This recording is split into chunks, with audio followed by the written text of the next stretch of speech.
I already have the magic scorpion. Okay, yeah. Alright. Wait, I already grabbed this too. That means, do I have the finger slaying blade? Did I already hand it over? Okay.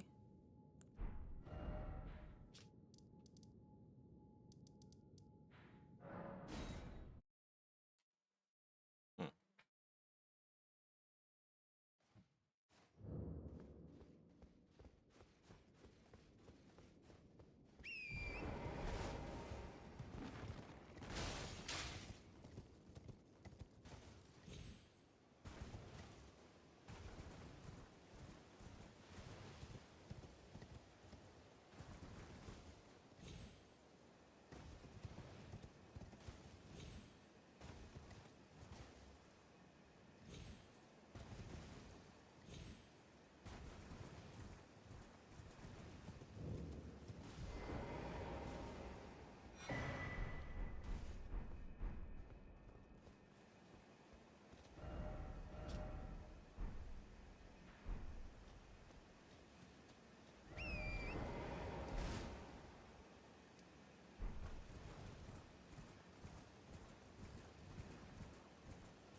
Oh, or is it me? Fight. I had an but now the perform eliminate the name of I will not.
Holy crap.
O Shadow, thou art the last. Tell the true fate that Rani the Witch cometh to rend thy flesh with a fateful wound, ne'er to heal.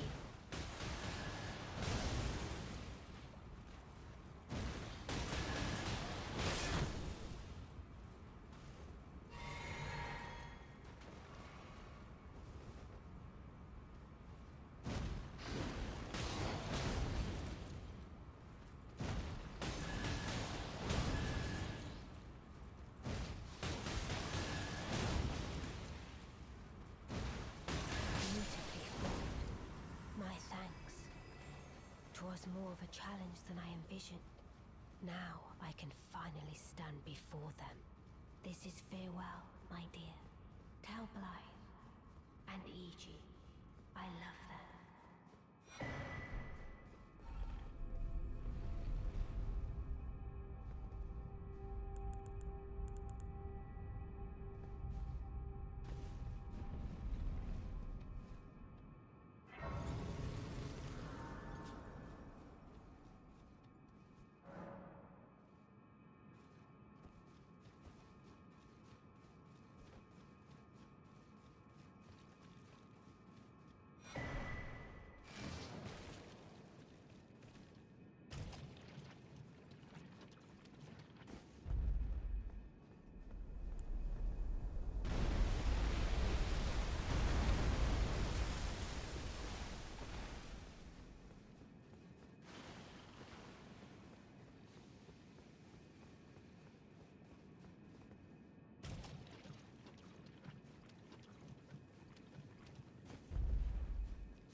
wish to.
go, I bid thee, and once.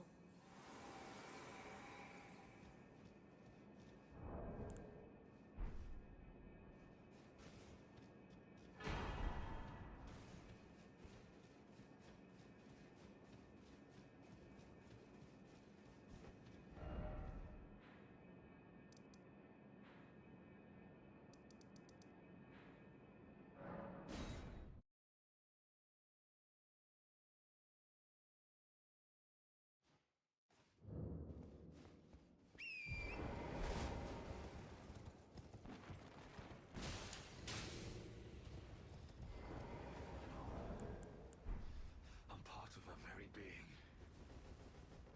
I could never betray her.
Yo, what's up, Rusty?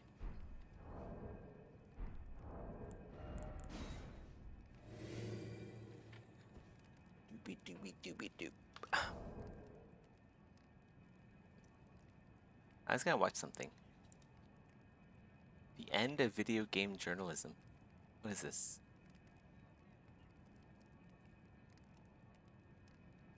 Do you know who killed video game journalism? Me. You know who else killed it? You. You did this. Welcome to the beginning of the end of video game media. The beginning of the end started about 7 years ago, but yes. Now people are starting to realize it.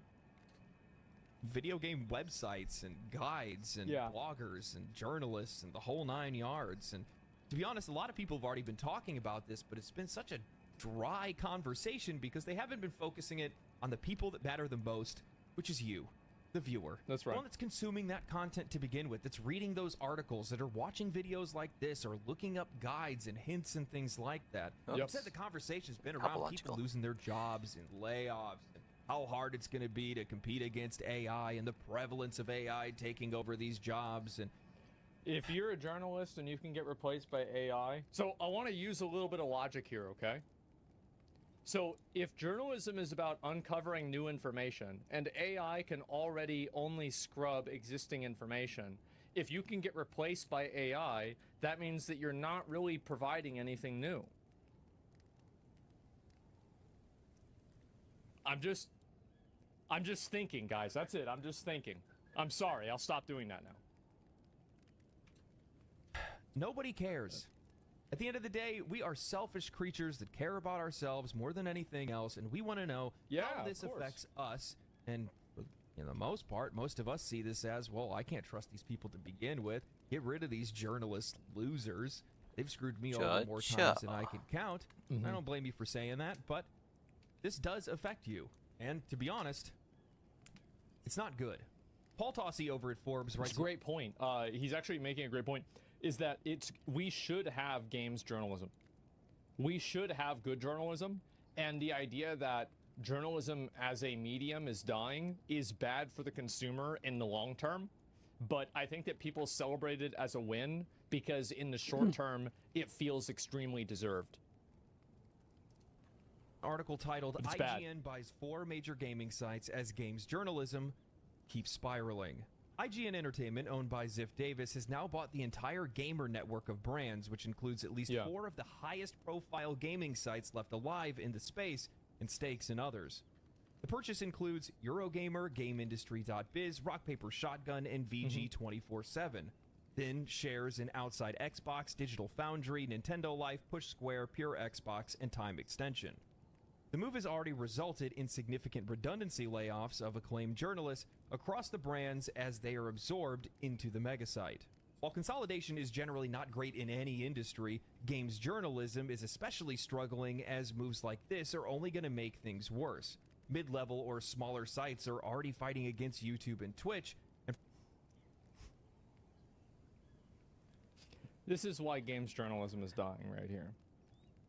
It's dishonest communication, and a lot of people don't even realize it because... So this is one of my favorite things to do, is to tell people the truth and at the same time lie to them.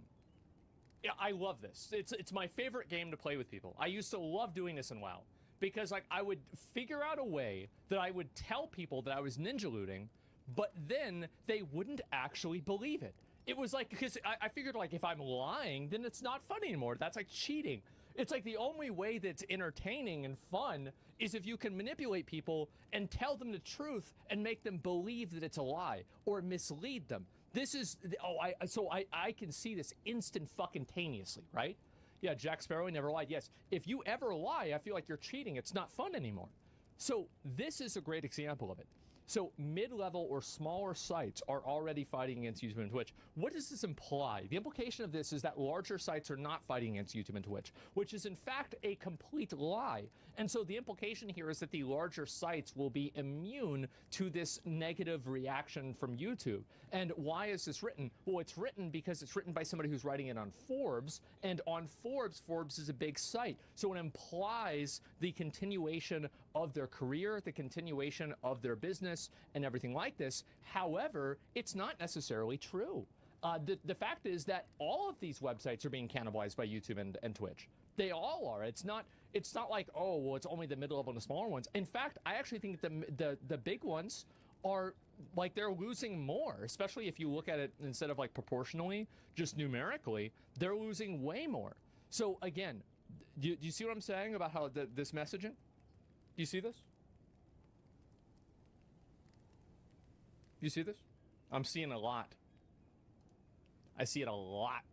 For visibility against YouTube's increasingly actively hostile search policies, which now include AI ripoffs of their articles as of last week. Now, you have a site like IGN owning 5 major brands that can populate the entire link list for a given topic, in theory. And Paul's absolutely right by this, because if we go to Google and we search Summer Games Fest, in the first 10 results, we get Rock, Paper, Shotgun, VG 24/7, Eurogamer, and VG Charts, all of them under this new IGN umbrella.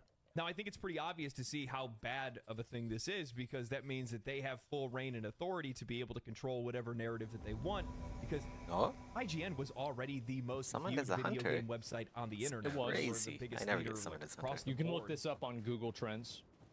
Now they own the other biggest leaders. Which way is faster? There's not very many other ones that are out there, and they can just go ahead and buy those too if they really wanted to. And the problem That's where you jump off for the Yal cheese. You know, I'm gonna just like kind of give like my conclusion of this. I don't care if we have video game journalism monopoly, because we already have had that for 10 years. Whenever companies behave in the exact same way and they function as a monopoly, don't expect me to cry whenever they actually become one. The reality is that every single video game journalism website, excuse me, that was me, not you. Every single video game journalism website has the exact same opinion about every single topic. Like every single divisive topic, they think the exact same thing. So for example, Hogwarts Legacy, they were all bringing up the J.K. Rowling transphobia stuff. They were. Every single one was doing that. Then with the, I'm trying to think, what are some other examples of this? Jesus, I hate journalism. Yeah, I think that's probably the first one. Stellar Blade, great example. Thank you.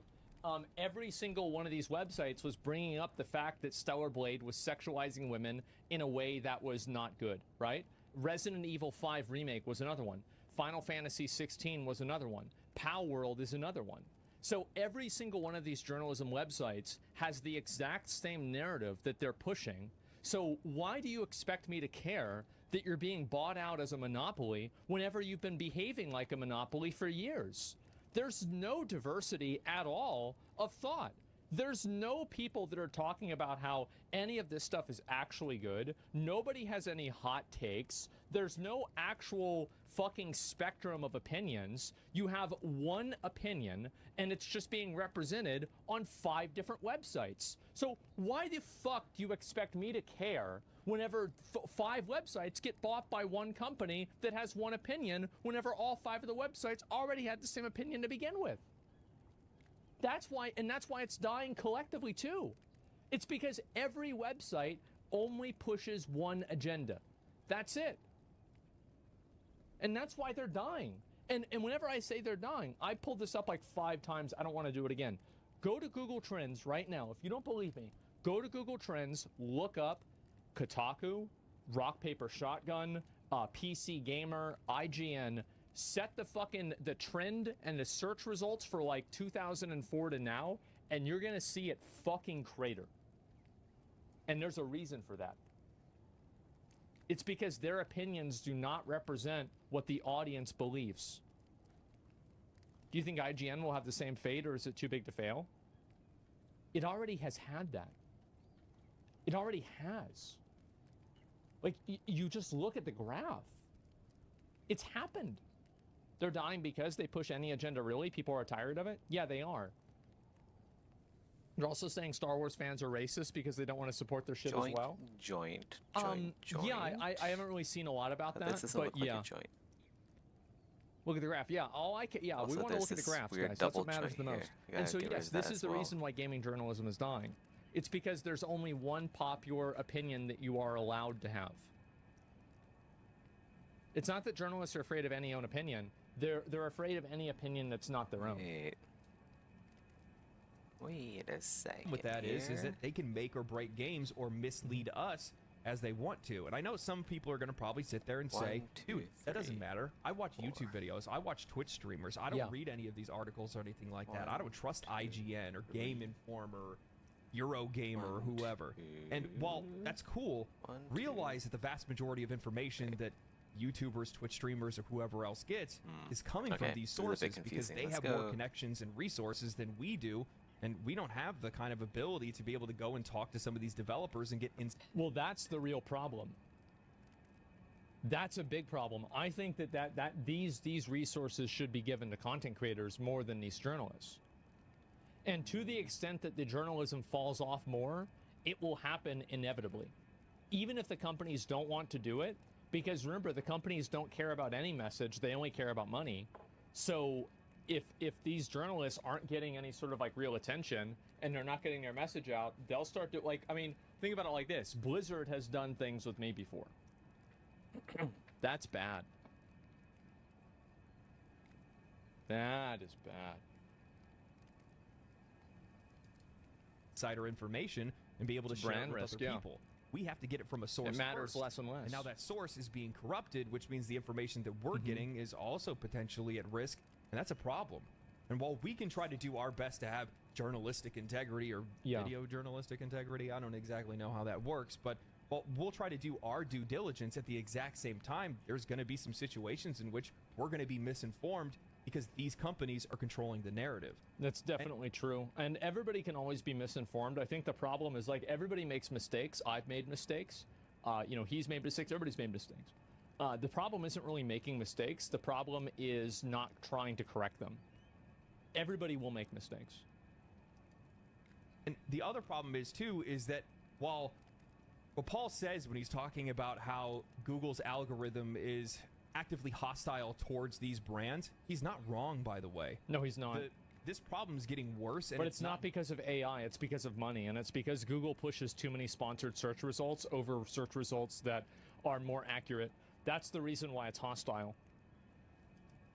Just the games journalism, it's also money. AI and these websites in general, because if you guys have searched for anything lately on YouTube or searched for anything lately on Google, you'll notice that you're getting very curated results very quickly. And one of those things is that I haven't even had to look at any video game wikis anymore, because if I type into Google, hey, how do I get this one thing, or where do I farm this certain item or weapon or whatever it is, Google just straight up tells me without me ever having to even look at a wiki in the first place. By the way, I don't think that's hostile to the websites. Like, if listen, you put that information out there, then of course people are going to be able to do that. That's not Google being bad, that's Google being good. And I don't really care about, like, oh, well, that's not good for the website. Like, why would I care about the website? Like, I just want to get the information. And drives the ad revenue down for those websites, and then makes those websites not able to exist. And if those websites don't exist, then Google can't get the information to be able to display it to us. So it's a vicious cycle that's only going to get worse. Paul Tossi continues with, while this is the latest move, we have other smaller ones in the past. Fandom bought GameSpot, Giant Bomb, and even Metacritic, the all-important aggregator, back in 2022. The Game Nerd Network, that refused what even is gamers, this spawn?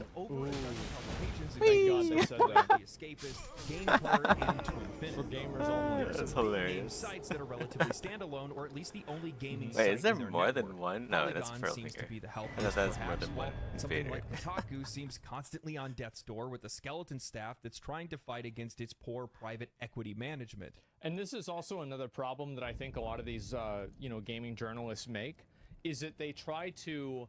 That's It's the like weirdest there's spawn an ever. elephant in the room, and nobody wants to pretend that it exists. The real reason why people aren't reading these websites and reading these articles is because the articles are pushing agendas, and they're from people that are pushing agendas that don't resonate with what the audience wants or thinks. And it's so diametrically opposed that nobody wants to consume the content at all. That's the big reason. It's a huge fucking factor. Like, to act like that doesn't have anything to do with it is completely fucking dishonest. It is, and I saw Jason Schreier do the same thing today. I'll go ahead and I'll pull it up real quick. Let me see if I can find this here. Jason Schreier, yeah, here we go. And he did like what went wrong with Suicide Squad killed the Justice League, and it was something about like Sweet Baby, right? Let me see if I can find it. Let me see here. So, not one mention of the woke tone turning off fans or Sweet Baby Inc. influence, really, Jason. The article is about what actually happened. You see, like, and this is a huge problem, right? Is that Jason is, I think, right about this in some ways, but he's not right about this in this way. He's absolutely not. Because the fact is that a lot of people probably didn't buy the game because they thought the game was woke. That absolutely is a factor of what went wrong with it. Well, I need to create a race I'll tell you what that was. in Project Nova people thought this about the game. Wait, and if you Destiny don't 2 already did that. explore that idea, They already you made are the being Awoken. dishonest. Awaken. Because if Awoken. you look at, for example, Suicide Squad Watch the Justice League, look at any YouTube video. I'm not going to pull them up right now. A lot of them probably would be mine. But these are videos that have, hundreds of thousands, if not millions of views. And these are all videos talking about one topic. And then you think that doesn't have anything to do with what happened to the game being unsuccessful? Only obsessed weirdos care about wokeness? Okay, well, there's a lot of obsessed weirdos then. Like, I don't know what you want me to say. Like, again, if you don't, and this is the problem, it's not about what you think. Like, this is the problem with journalism. And even people on the internet in general, it's not about what you think. It's not about how you think people should look at something. It's about how they do look at it. And if you look at the world through the lens of the way that you want it to be, you are intentionally lying to yourself. You're lying to everyone. And that's the reason why I find it to be so problematic. It's because it's a fucking lie. Most game journalists have pronouns in bio. I think that's not really, a lot of people have pronouns in bio. That's not it. It's a valid point. He made the point. He interviewed multiple people and none mentioned that they thought that was the reason. So he interviewed, what do you mean? And this is the problem. And I want to go ahead and listen to this. And this is the issue with how journalism works, because you bring up a great point. I'm not mad at you, but I think that the point that you're making is actually indicative of the problem in an even deeper level. So he's saying that this point that was made is that Jason Schreier interviewed a lot of the people at the company and none of them brought this up. Do you know why? Because if they had brought it up, they would have been fucking fired. It's like, for example, like imagine interviewing a bunch of Boeing people and be like, why do you think the stock is going down? Why do you guys think that, people don't trust your products as much anymore? What do you think they would say? I guarantee you I know what they wouldn't say. We all know what they wouldn't say. And do you know why? It's because they don't want people to think this. Of course they're not going to bring that up as a reason, because if they did, they'd be putting their entire job at risk, because they would be going against the narrative of what all of these other companies are trying to push. Imagine doing that. It's career suicide to say that. So, of course, whenever you interview them, and this is, again, selection bias. You should know this. You see my point? You see my point? This man, he said something? I see your point. I can't speak for the article, but it isn't anonymous interviews standard practice to protect others. I think that they could be anonymous, but they also could be not anonymous to the, like, so for example, they're anonymous to the public, but the interviews were decided by the people that were at the company. And also, it could also be very simply that the people at the company don't want to talk about that on a personal level, right? Like, they believe that messaging and they want to keep pushing that, so they don't want to acknowledge that this was a massive elephant in the room that nobody's talking about. And do you guys see kind of why I'm bringing up this example along with this other example? Because there's this huge problem, and everybody, all of these developers and these journalists want to pretend like it's not there. Well, if it's not there, then why are the graphs going like this? Then why is everybody talking about it? How is it that this thing that's not real is somehow the main topic of conversation in every other form of media except your own? It's the emperor's new clothes. The dishonesty is crazy, and that's why people don't trust them. Do you actually think it's a lot of people and not just the internet, vocal minority? Most normal people never come in contact with this? Genuine question. If normal people are not coming in contact with it, that doesn't necessarily... Normal people are not reading video game journalism articles, number one. Number two, I don't think that people really make a decision based off of this, but if somebody gets a bad vibe from a game, then they're going to choose not to do it. I think that, yes, obviously, there is like a large swath of people that are not consuming any of this content and just making decisions independently. You're definitely right. And there are people that are kind of like, you know, like they'll just get mad at things recreationally, then move on. It's like just internet, you know, hate mob stuff. But the fact is that these things are being represented in graphs as well, right? I feel like there wouldn't be the graphs if it was all just an internet mirage. Elsewhere, there are major brands like the New York Times and Forbes in the gaming space covering the massive industry that make it harder for smaller sites to compete. But even there are problems. The Washington Post recently called almost its entire gaming vertical cut down to more or less one guy. Hi, Gene. Consolidation sucks in general, and he kind of brushes over it, but using Metacritic as... Well, the reason why is because the articles aren't making any money. Like, why are we talking about how this is like a bad thing? Oh, the Washington Post got rid of all these people. Do you know why they got rid of all those people? It's because those people weren't making them any money, and the articles they were writing were bad. That's the reason why. I don't think this issue is unique to gaming. It isn't, but because gaming is much more consolidated than something really large like politics, it's easier to identify the issues. Great example. When they were purchased by Fandom, I threw Metacritic out the window because I viewed it as compromised. Because it's now owned by a company that owns video game publications and journalists. This is maybe another hot take. Everything is compromised. Everything you should second guess. You shouldn't believe anything until you verify it, even if it's something you agree with, especially if it's something you agree with. It doesn't matter any of this stuff. Always, always, always be skeptical about everything. That review games, and then they get to control and curate what those scores are, whose scores they include, what scores they don't, how those scores are tallied, and everything like that. And then they get to play whatever tune they want to get us to buy whatever they want us to buy.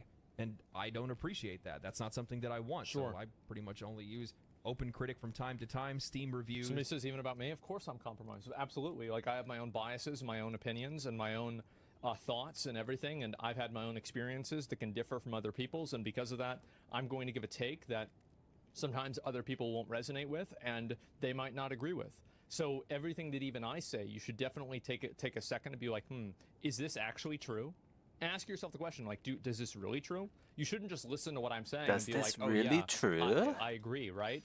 You should think about it and think, do you really agree? Trust but verify, yes.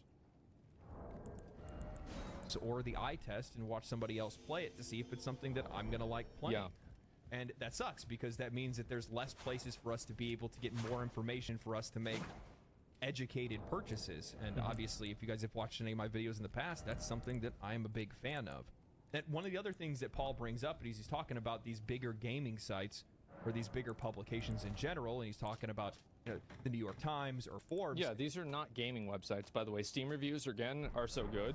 Yeah, like, do I want to hear somebody's opinion about the game that's played it as a journalist for like 15 hours? Or do I want to hear like some fucking loser addict that's put 378 hours on the game and rates it as a bad game?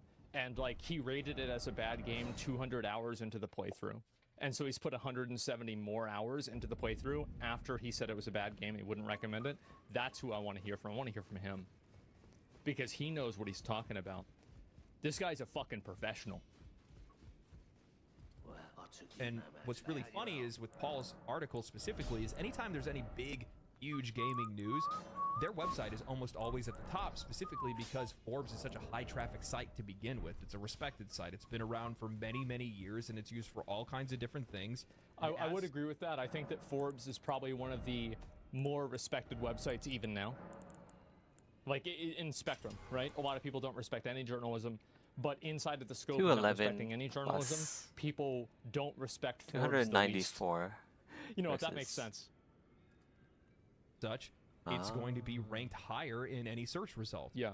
And what sucks about that is that when you start putting more and more of these publications, more of these higher-end publications at the very top, then that means the smaller guys don't really have much of a voice. They end up dying as a result. And then now you're left with just so a few I'm losing opinions. out on as these companies continue to lay off and get rid of people. Well, that's a problem too, because now there's less voices and less types of opinions at the no, losing I out on don't think 12 that's the reason. damage. I think the reason is because plus like 0.5 basically, weight. So there's an ecosystem that But these reviews it exist looks in, and in order so to much understand cooler. why reviews are the way they are, you have to understand what the ecosystem really is. So the way the ecosystem works is that reviews are written and then ads are placed Also, on the the heavy reviews attack is that so then cool. drive traffic to the website. So if the advertisements are not there, then the website doesn't make any money. And then if the website heavy doesn't attack make any is money, so the much reviews cooler. stop existing. So what ends up happening is that if somebody puts out a review and it's something that goes against like what is traditional gaming journalism, you know, like messaging, everybody goes out of their mind and they try to get these people deplatformed. I think a great example of this is me. Look about like, I feel like what I say on my channel, I think that I'm like one of the only people that's talking sense.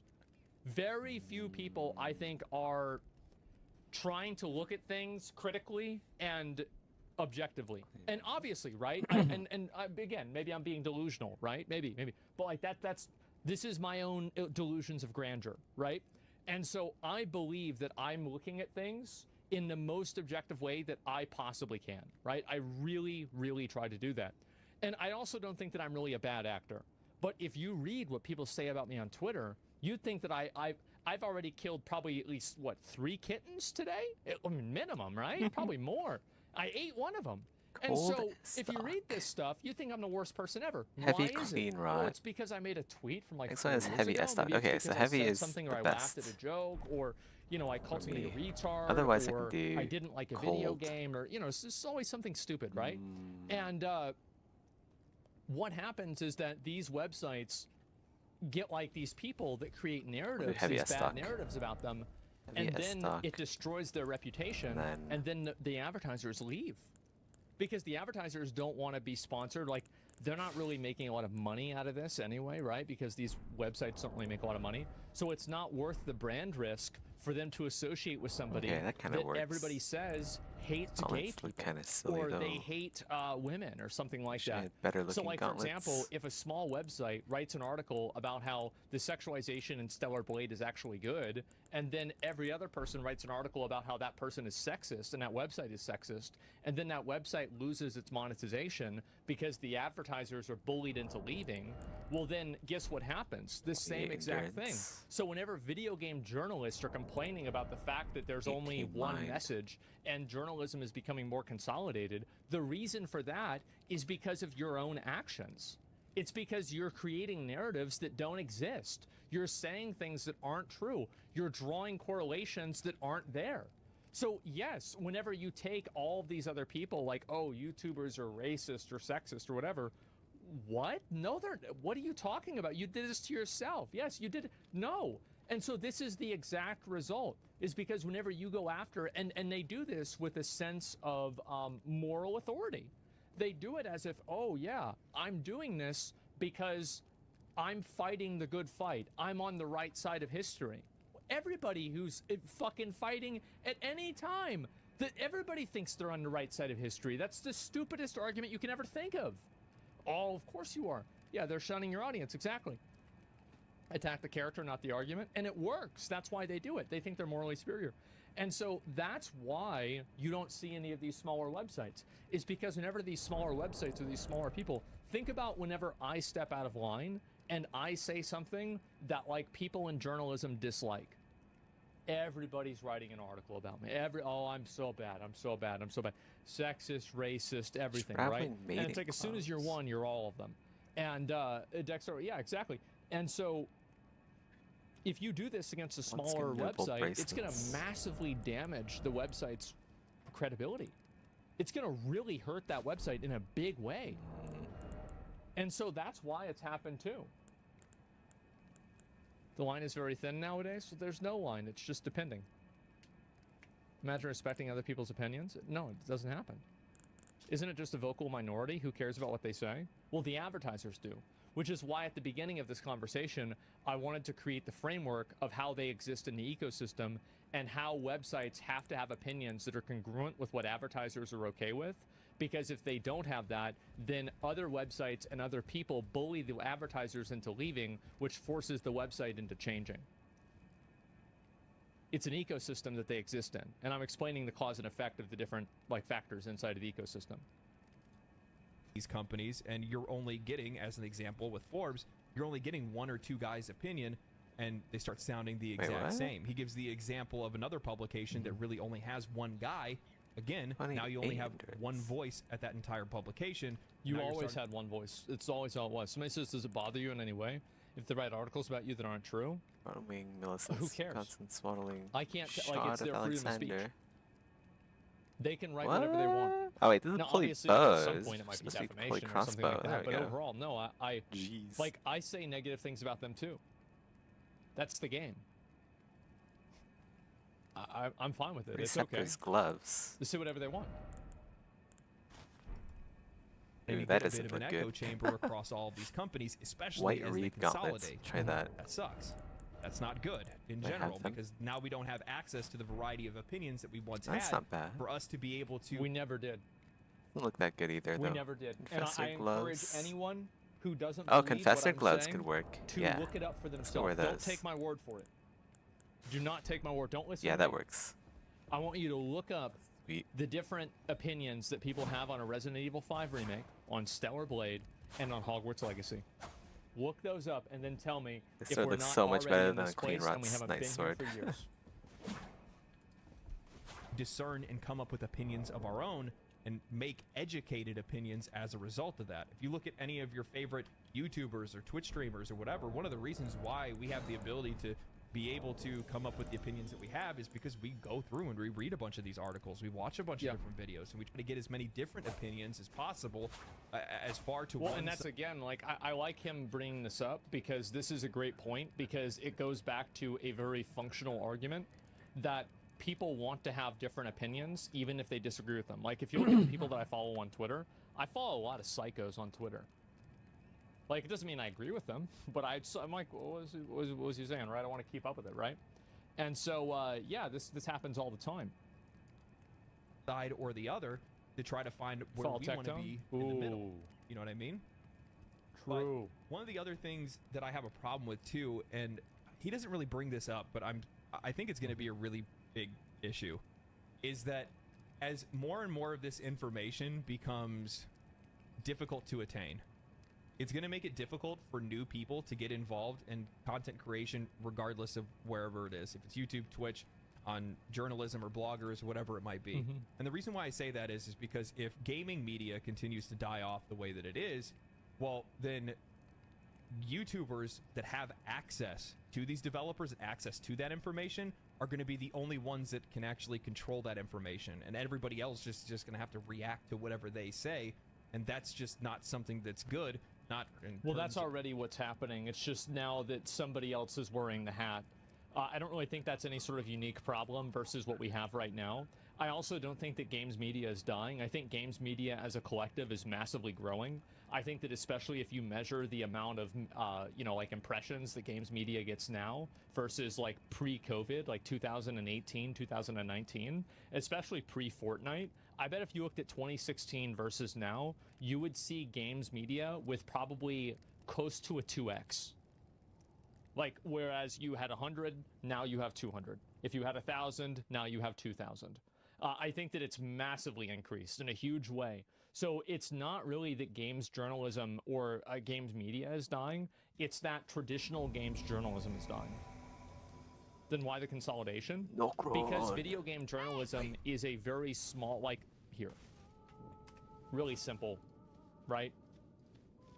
This is how big games media is. This is games journalism.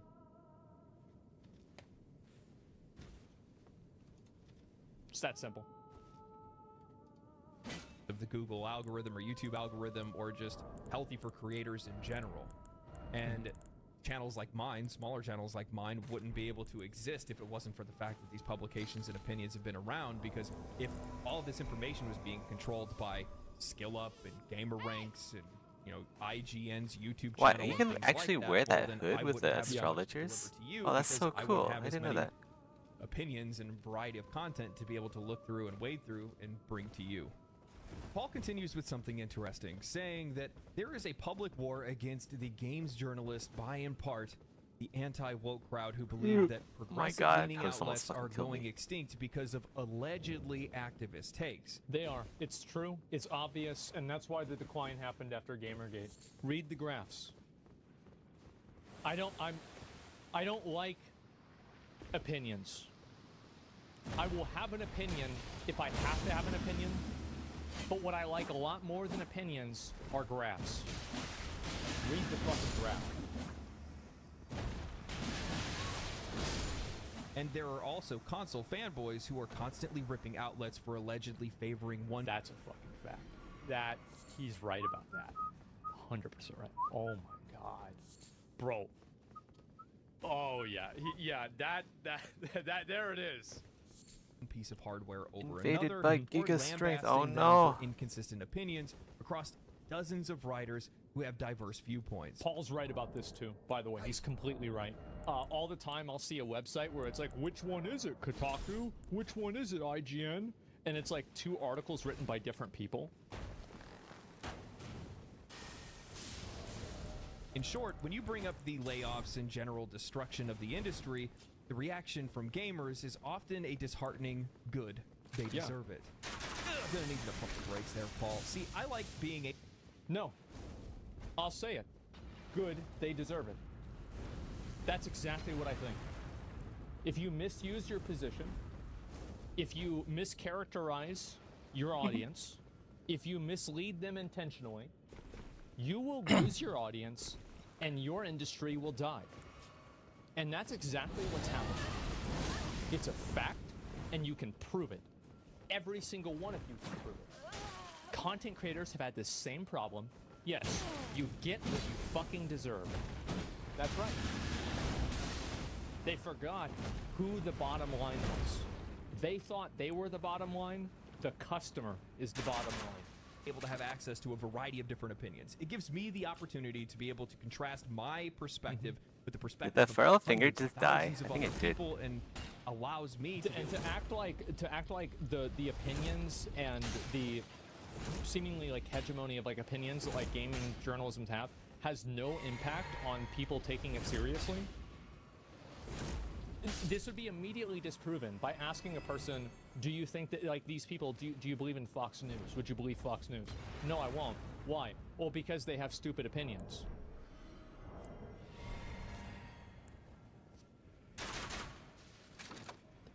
Exactly. Fucking exactly. So how is it so incomprehensible to imagine that people think the same thing about you? It just... And again, people have self-referential logic. Well, what I think is real and what everybody else thinks is fake, and so everybody else should think what I think, and anybody who's not isn't in reality. That's fine, but there's plenty of people that believe in flat Earth, and they still fucking vote. That's the problem. Main character distill syndrome, my it is. opinion down to something that I think is educated and worthwhile. And I just like the point I'm bringing that up is their argumentation immediately consumes itself. It immediately disproves itself as soon as you ask them why they don't believe other sides. Oh my god! Holy Everybody fucking shit! knows What this was to that? be true. Where's the But hunter? people can only create an The argument hunter with just it scared the inside of a shit out of vacuum. me. The strongest arguments are the ones that can be used across different examples. If you can only make an argument inside of one insular Oh my example, god. and it can't be applied to I'll anything go else, down. it's probably a bad I argument. feel bad for this guy. Whoops. That I want to said, leave that. we can't say allegedly activist takes Okay, not when leave they are that. purely Well, thanks for activist watching. This is a great takes, video. purely Well, I've been I pandering, love this. purely virtue Legendary signaling drops more in than chat. anything else. Look at half of the dialogue that was around Stellar Blade. Oh, or yes, Baldur's Gate 3 yes. at one point. Holy How fuck. about the fact that Polygon... Yeah, nobody, by the way, nobody wrote an article about how Baldur's Gate 3, the bear sex scene, was promoting bestiality. Nobody wrote an article about how it was promoting degeneracy and it was making our culture worse. Nobody wrote an article about that, did they? Now, I think it's funny, but the fact is that a lot of people didn't. It's not a lot of damage. And that is, again, another example of a completely one-sided type of conversation. I didn't buy the game because of it? Well, good for you. I'm proud of you. Like, good job. Pat yourself on the back. Yeah, it's true. It's not a good argument. Yes. It's cherry picked. And so I just want to make sure, like, this exists whenever games are bad, too. It's completely one-sided. Out an article talking How's he about still how alive? Helldivers 2 was making people fascists. Come on, man. Look, I'm not going to sit here and cry, and I totally understand I remember why this. It looks people like- are cheering on the Okay, fact that that's some of these definitely folks are lag. What the losing hell their is that? jobs, some of these publications are going out of I am. I think it's good. I think that this is what needs to happen. This has been a reckoning that's needed to happen for a long time. It's been long overdue, and finally it's happening. These are Oh my God, people am I who have lagging built a their lot? careers That's okay. around misusing a position of power and import and using it to spread an agenda that does not resonate with an audience. It doesn't resonate with what the people truly believe. They also, if you disagree with them, will completely mischaracterize you in unfair ways. And this is what you What's up, fucking the get. zimming noob? This is it. I'm sorry. I'm a spiteful person in a lot of ways. Whenever something bad happens to somebody that I don't like, it makes me happy. You get what you fucking deserve. Thank God. And not a moment too soon. is because they have spent their time actively trying to pander to an audience Absolutely. that probably doesn't even exist, and if They it do. does exist, they're not even interested in There's their content dozens of or in those games in the first place. And then beyond that, they're spending the rest of that time talking down to an audience that put them where they are in the first Exactly. place. No, I'm not going to cry for them, nor should anybody else, because they're Thank you. Fuck. That's right. That's what you get. It's the same as, you know, whenever a content creator, you know, like some streamer starts making a lot of money and he's like, oh, I'm better than my viewers. Get the fuck out of here. Get out of here, pussy. Oh, now everybody's being mean to me. Yeah, because you're a fucking asshole. What are you doing? what they deserve for doing bad Man, business. I hate having They this scroll so far compromised down. their own integrity. They compromised their own work because I have to look through 7 or 8 layers of biases to be able to see what a rude opinion is anytime I'm reading any of those articles. Half of it is just there for engagement purposes, Yeah, you're right clickbaiting, about that. and rage baiting more True. than anything else. Fuck them. Paul concludes the article with, Man, that's a good way to say Hold it. on, I isn't want it? to pause this. I want this for like stuff to listen to while I'm sculpting. Is that it?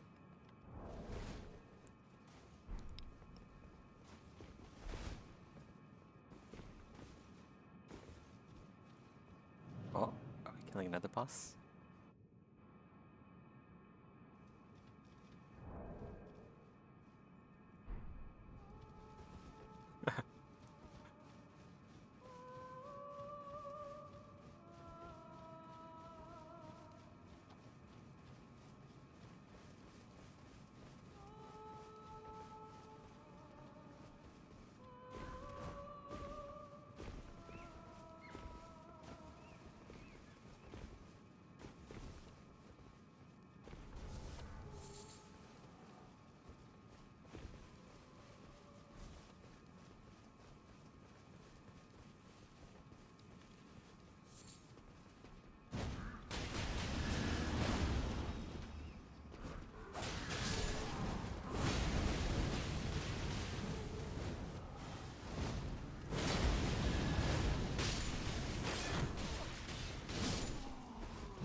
What? Host of Fingers has left the area. Returning to your world. Very weird. Maybe I have to be closer to be ported into the boss arena.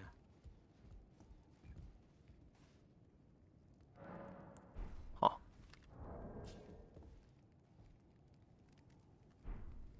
That's a really good way to say it. Yep. That's crazy.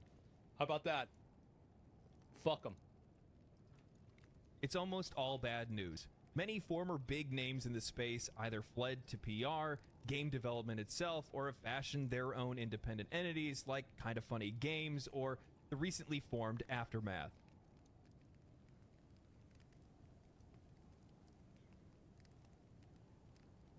They fled to PR.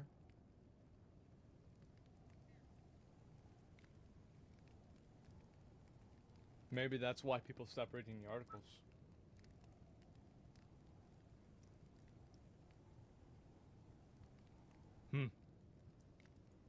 Says a lot.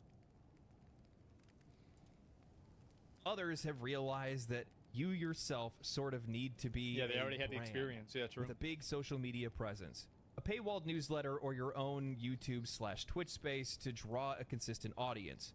This is essentially what I've done for the last 2 years, especially. No, see, Legendary Drops is a great example of this. So, like, this guy started making content, like, maybe a couple of years ago. And, like, his videos are popular already. Like, a lot of his videos, right? Like, look at this one, 127K, 200K. These videos are already getting more views than a lot of IGN videos. So why is it that somebody who just randomly starts, and also don't be like, oh, because you watch them. I watch IGN too. I watch other places too. It's not, I've reacted to people and then, like, nobody's going to go watch after that because maybe they don't like the video so much. It depends on what it is. So again, it's if you build it, they will come. Make good content, and people will watch it. Here's a great example. You know how, like, developers sometimes are like, man, oh man, we just had bad timing on our release. Oh. Man, it would have been good, but the timing just wasn't right. Elden Ring could have released 10 years ago or 10 years from now. It would have still been an insanely fucking good game. Same with Dark Souls 1. Baldur's Gate 3 could come out 10 years from now, and people would still lose their fucking mind over it. Total fucking copium. You remember whenever Enshrouded came out at the exact same time as Palworld, that was like an international fucking world phenomenon? And it still held over 100, 200,000 concurrent players? Because it was still that good. Of course there are environmental factors, but they're never the deciding factor. It's the same with streamers. Kai's a great example. 10 years ago, Kai would have been extremely popular. People would love them. 10 years from now, if somebody like Kai comes on the scene again, people will still love them. That's the reason. What? Absolutely. Kai's just one example. Disagree with streamers? You disagree with streamers? Oh, I don't at all. I think that a lot of streamers, like, now here's what happens a lot of times is, like, streamers kind of, like, they're really entertaining at the beginning and then, like, they make enough money, then they get lazy, right? This happens a lot. But if you take, like, a lot of streamers at their best and you place them at any period in time inside of the Twitch ecosystem, and if they came into that, because a lot of people tell themselves, oh, well, you can't get into streaming anymore, it's too populated, right? Or there's, you know, oh, it's too watered down, you're not going to get the exposure. Listen, there's a person who you're going to know their name next year who didn't believe that. It's all bullshit. It's all bullshit cope from people that are trying to rationalize their own failure.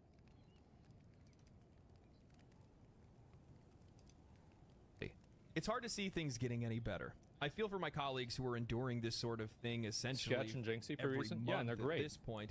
And I feel like the recent Google AI push especially There's a Mad Max dust storm on the horizon. And this is another example of the one-dimensional journalism.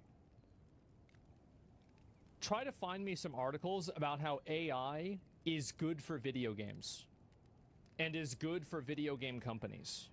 And you're not going to see any of them because all of the articles are being written from the perspective of the industry and not from the consumer. That's again the problem. Again, and again. Isn't poised to blow everyone away for good. God help us all. Mm-hmm. What I want you guys to take away from this is that there's a lot of different things that are going on. And there's some of these companies that wholeheartedly deserve to lose their business. There's journalists that are out there that totally deserve to not have a job.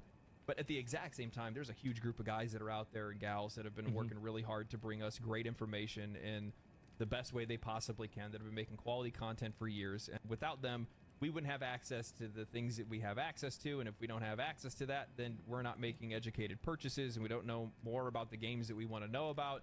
And we play less games as a result of that, or we play worse games as a result of that. And I don't think that's what anybody really wants. You're right. But at the exact same time, this is something that is totally brought on by many of these companies that are out there because they're the ones that have, I mean, they've compromised They've themselves. destroyed their reputation. And they've destroyed their reputation with their core audience. Time and time again, they've damaged their own reputation. I don't even know how many times. Looking at websites like Kotaku or Kotaku's the worst Polygon one. Or even IGN in a lot of cases as well. And, you know, you can't expect the players and the readers to be upset or try to fight for you when you fought against them time and time again. So that's a great point. Yeah. These websites, and a lot of times, like especially with like Kotaku and Polygon and some of them, they feel like they are directly oppositional to what their customer base and what their consumer base wants. It's directly oppositional. One of those moments where it sucks to see some of them go away, and I don't like to see the industry continue to collapse upon itself like it is right now, but at the exact same time, like, some of it's totally deserved. But I think you want to try to do your best to, instead of directing it at the entire industry, direct it at the ones that you know are a problem, and then just keep it to that. And don't let it bleed over into anything else, because there's a ton of folks that are out there that I think are well worth keeping around.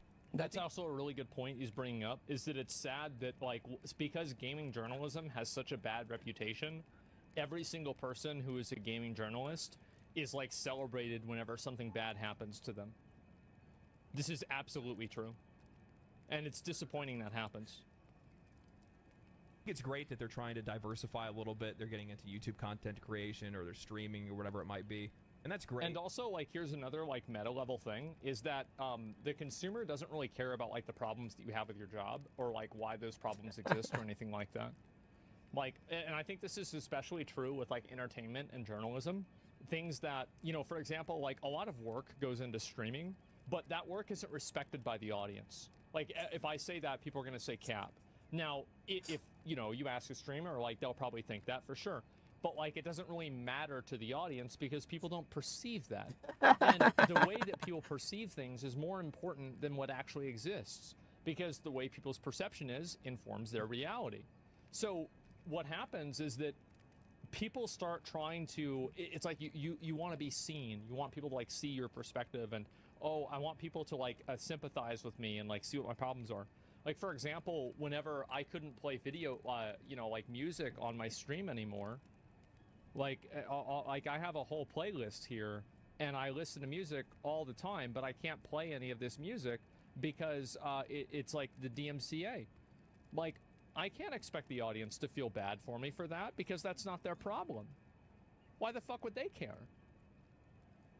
Yeah, it might be bullshit, yeah, but, like, I can't really, like, if the content is worse, don't expect people to martyr themselves and enjoy your worst content because they feel sorry for you. You see kind of like what I'm saying here? We care? Well, yeah, you guys do care, but to the extent that you care, I get you guys care, and I appreciate that. It's great. But the difference is that if the content is really bad, like for example, if I am like not feeling good, let's say in an imaginary world, I actually get sick, okay? I get genuinely sick and I'm not able to talk on my stream and I'm just playing video games silently. There would be less people that would watch that stream. That's just the way it is, right? That would be it. And so is it my right to get mad at the audience for that? No, because you forget what your role is. People forget what their role is, and they get parasocial. The same way viewers, you're lying to us. No, you didn't actually do it. You feel that is that the way you really feel? Oh no, he's just doing this for money. Oh, it's not the same as it used to be. That little. If I'm not going to go any farther. If I do, I'd get banned. Anyway, streamers and content creators do the same thing. They just do it in a different way. And this is the example of that. Being parasocial is a two-way street. But also at the same time, keep in mind that means that these bigger publications are going to be doing the exact same thing.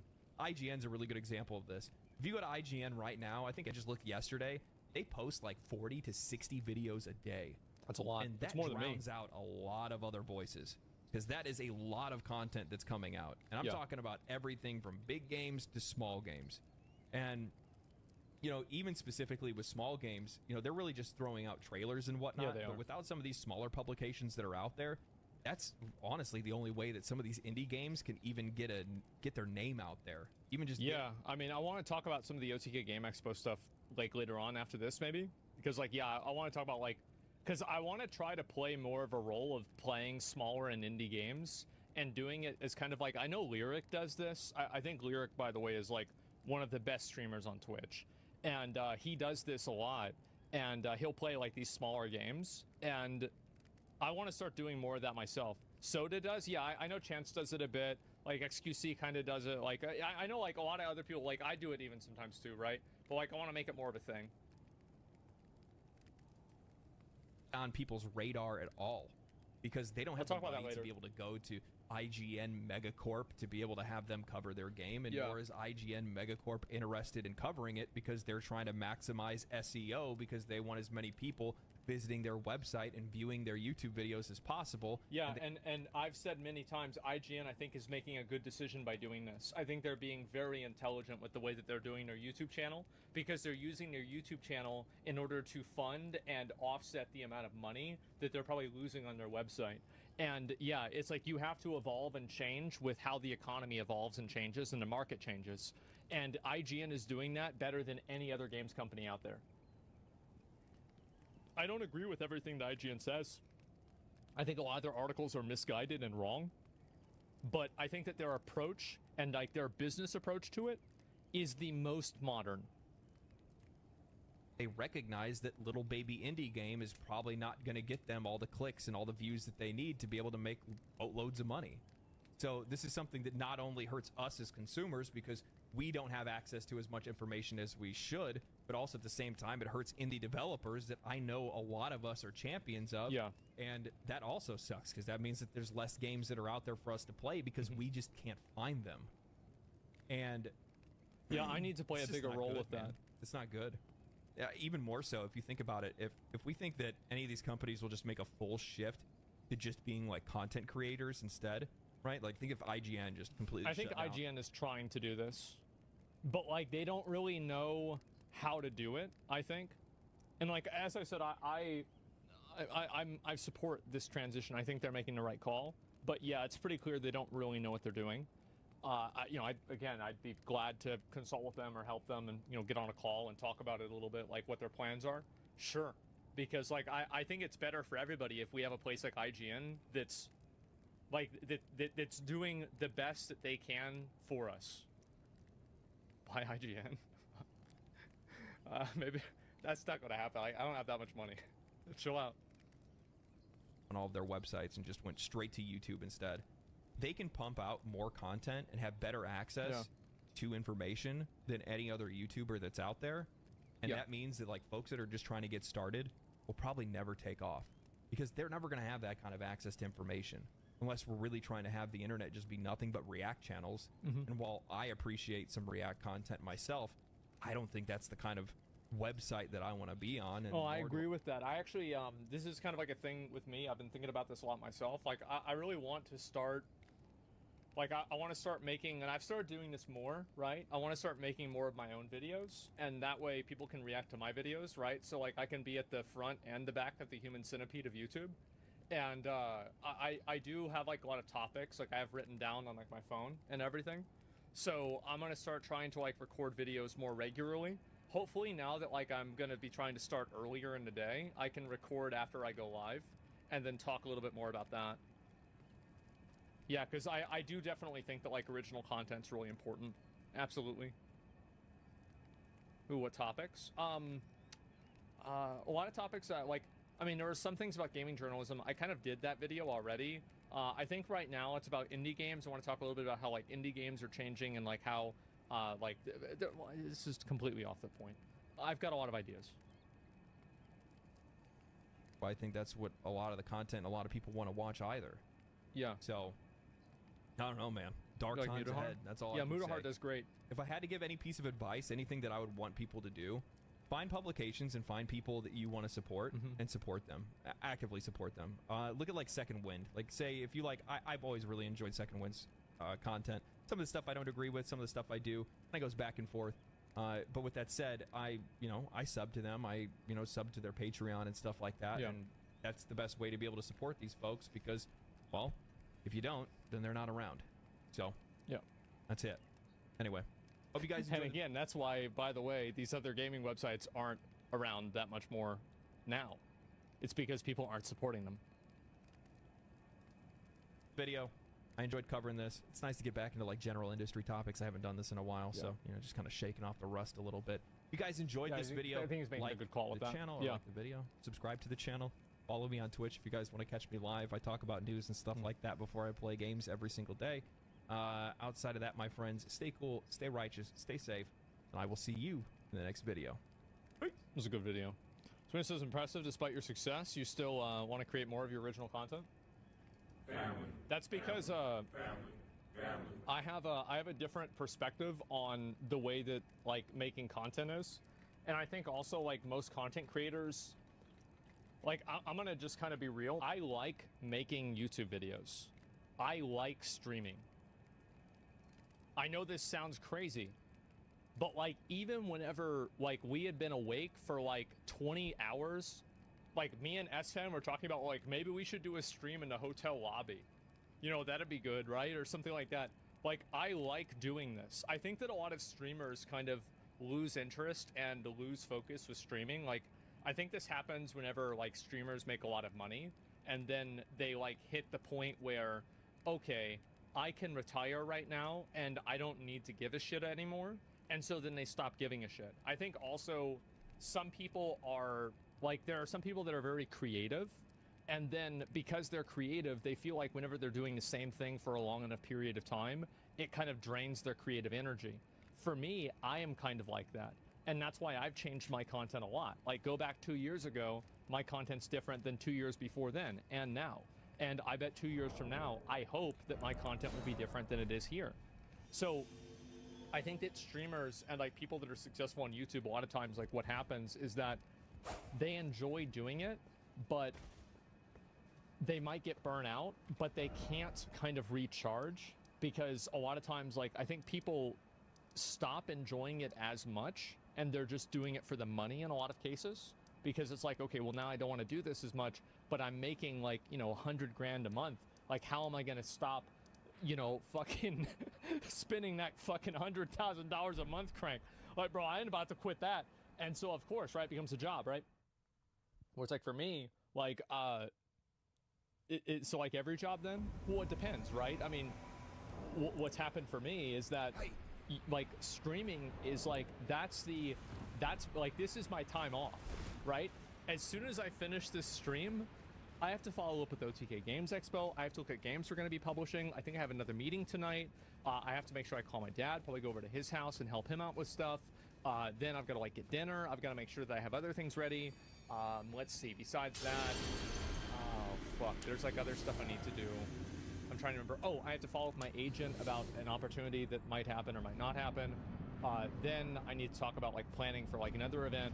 Like I'm doing stuff all the time, right? So like for me, I felt like I like streaming. I enjoy Starforge. When we go to the blue PC that's coming out now, Starforge is, by the way, like Starforge is doing like insanely fucking well. Like it's crazy how good it's doing. Wow, thank you. Yeah, be supported and even liking tweets and stuff like that. It's been fucking nuts, right? There's the video. Make sure to give it a like. This is a great video. Like I feel like more people need to talk about this stuff in games journalism because it is a huge fucking problem, and I'm so glad more people are bringing it up. Absolutely. So yeah, this is great.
This is not a thumb ring. Stop calling it a thumb ring. I'm going to give you 5 reasons why you shouldn't be calling this a thumb ring and why it's not a thumb ring. Hi folks, Matt Easton here, Scholar Gladiator. I'm only making this video because last night Todd of Todd's Workshop put up a fantastic video where he came to my fencing club in London. I've got 2 actually, but the London one. And he did some filming looking at the Swordbreaker left-hand dagger. Very, very briefly, for anyone who doesn't know, daggers were often used in the offhand, should we say the less dominant hand, so for me the left hand, in conjunction with rapiers and side swords and other sorts of swords, particularly in the 16th and 17th centuries. You kind of find it at the end of the 15th a little bit as well, but primarily it's a 16th and 17th century thing. So, rapier and dagger is a very common combination, and daggers work very well with rapiers. And in the video with Todd, we looked at a specific type of left-hand dagger called, or sometimes referred to as a sword breaker, probably more correctly described as a sword catcher. And I'm going to stick a link below to Todd's video. If you haven't seen this already, please go and have a good look at that one. But in that, that particular sword breaking dagger only has teeth on one side and it has a normal edge on the other side. So there is some question about which way round you should be holding the edge and the teeth. And of course, what does that affect? It affects a huge number of things, because if you've only got teeth on one side, which with that type of dagger you can only have, you couldn't have teeth on both sides because it would just break in the middle. You've only got teeth on one side, so that means you can only catch or bind on one side of your dagger, not on the other. But in the context of that video, therefore, we had to decide which way round you have the teeth. And looking at the originals in the museums, it was dictated for us by which side this side ring, as it's called, not the thumb ring. Thumb ring's a different thing for a different type of sword. Maybe we'll look at thumb rings in the future, used on things like Polish Szabla and things like that, but not on left-hand daggers. On left-hand daggers we have a side ring, and this is something we first find in the 15th century applied to the side of arming swords and later long swords as well. So that is to protect one side of the hand, and later on you get double rings on swords, but we don't find those on the left-hand daggers. On left-hand daggers they're only on one side. So how do we know that they are supposed to be held that way and not that way with the thumb up inside? In other words, I'm asserting that the ring is to be held away from you towards the opponent, not towards you with your thumb through it here. Some people say this is for protecting the thumb. They are so wrong, and I'm going to give you 5 reasons now why they're so wrong. So number 1 reason why I can assert with absolute certainty that they are categorically wrong is because we've got fencing treatises showing them being held on this side. Like, I won't quite call them instruction manuals, but they kind of are. Certainly they show pictures of people using rapiers and daggers and fencing with them, and they show us how the swords are held. They even show details about where the finger is placed over the quillon or not in some cases. Some treatises don't put a finger over the quillon of the sword. Some later Spanish ones put 2 fingers over, but nevertheless, with a left-hand dagger, they show the ring towards the opponent on the, what I would call the front of the hand. And you will notice that very often, but not always, very often the thumb is placed up the back. Now, there are certain types of Spanish left-hand dagger which actually have a special thumb placer either on the blade, or they have a little plate coming up here from the guard, specifically showing you where to put your thumb. It's like, point towards enemy, thumb on back. And that is to assist in essentially parrying and potentially catching the opponent's blade, but basically controlling and defending. And the thumb on the back means that instead of holding it like you would hold a sword with the edge towards that way, you actually hold the edges sideways like this, because you're using the guard and any other teeth, for example, in the sword catching dagger, in order to control the opponent's sword. So this is primarily a parrying device rather than a weapon, although you can also use it as a weapon. And therefore you're holding it with the flats towards them, with the ring, the side ring, pointing towards them, not pointing towards you, and not with your thumb through it. Now, I suppose that some people got the idea that this was to put the thumb through and protect the thumb somehow, because they knew that the thumb was up the back of the dagger, so they thought, oh, well, wouldn't that provide great protection to the thumb? No, but we'll get to that later. In fact, there is another very good reason, so this is reason number 2, why we know that that's not what they were designed for. This one is an open ring, but not all of them are. I've got another example here, which is a prototype of the upcoming second batch for the Royal Armouries windlass line that I work on with them. And this has what's called a closed port. You will notice it has a big side ring on the side there, but it has a plate in it, and this is not uncommon. We find quite a lot of examples with a plate on the inside there. So clearly you can't put your thumb through it because there's a plate in there. So clearly they weren't intending it for that purpose. And in fact, on the originals, unlike a lot of replicas, the grips are quite short on these, so actually you're obliged to put the thumb on the flat of the blade up there behind the blade, because you wouldn't be able to fit it just on the grip down here. So there is no way that you could put the thumb up through there. One thing I just briefly mention is that sometimes, if you look at the treatises, the blade isn't held this way, with the flat towards the opponent. Sometimes it is held with the edge towards the opponent. And in those cases, again, if we go back to number 1 reason and we look at the treatises, we can see that the ring is on the outside of the hand, not on the inside of the hand. So the next reason that we know that the ring is to be held towards the opponent, or sometimes outwards over the back of the hand here, is because of the quillons. That is, these hook-like guards that come up here. Now, there is a specific feature of left-hand daggers, and that is that the quillons, unlike a sword, aren't usually in line with the blade.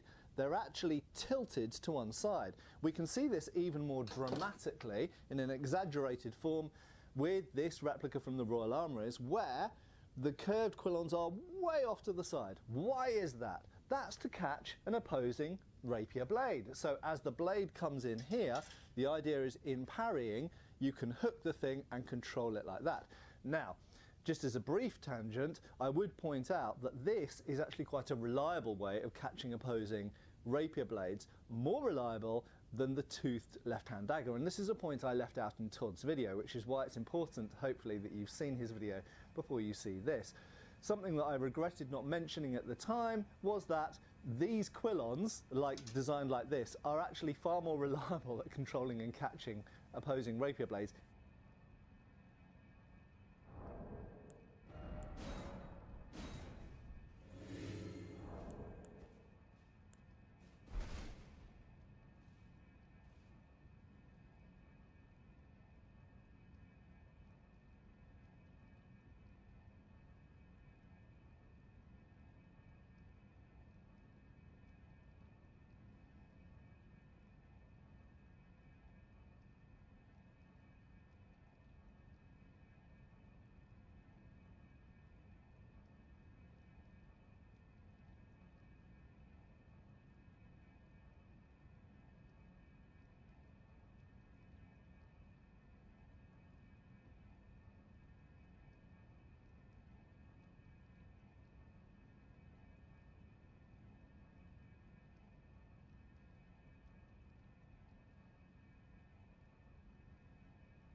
in my experience, than toothed blades are. However, toothed blades are probably better at catching cuts from flatter cutting swords. So there we go, make of that what you will. Back to the main topic. So the fact that we've got these quillons tilted forward tells you that that is designed to be towards the opponent. Okay, they only make sense in that direction. You wouldn't have them pointing back towards you. And we will notice on all of the originals, the curve of the quillons matches the side that the side ring is on. So that tells us yet again that the side ring is either to be held over the back of the hand if the edge is pointed towards the opponent, or with the side ring and the quillons pointed towards the opponent if the thumb is placed on the reverse flat. Now the fourth reason we know that these thumb ring people are completely wrong and talking nonsense is that not all daggers only have quillons and a ring for hand protection. Some of them, particularly in Spain but also in England and various other places, sometimes in southern Italy, have a form of sail guard or bars. Okay, so there's also, you might have heard something called an alehouse dagger. So these are, I won't say they're related weapons, but they're similar conclusions to a similar problem. How do you protect the hand more when you're holding this out using defensively against someone who's cutting or thrusting at you? And the solution is to either have a sail guard or bars. Now, these weren't actually statistically very common in the age of the rapier. They were very popular in Spain after about 1600.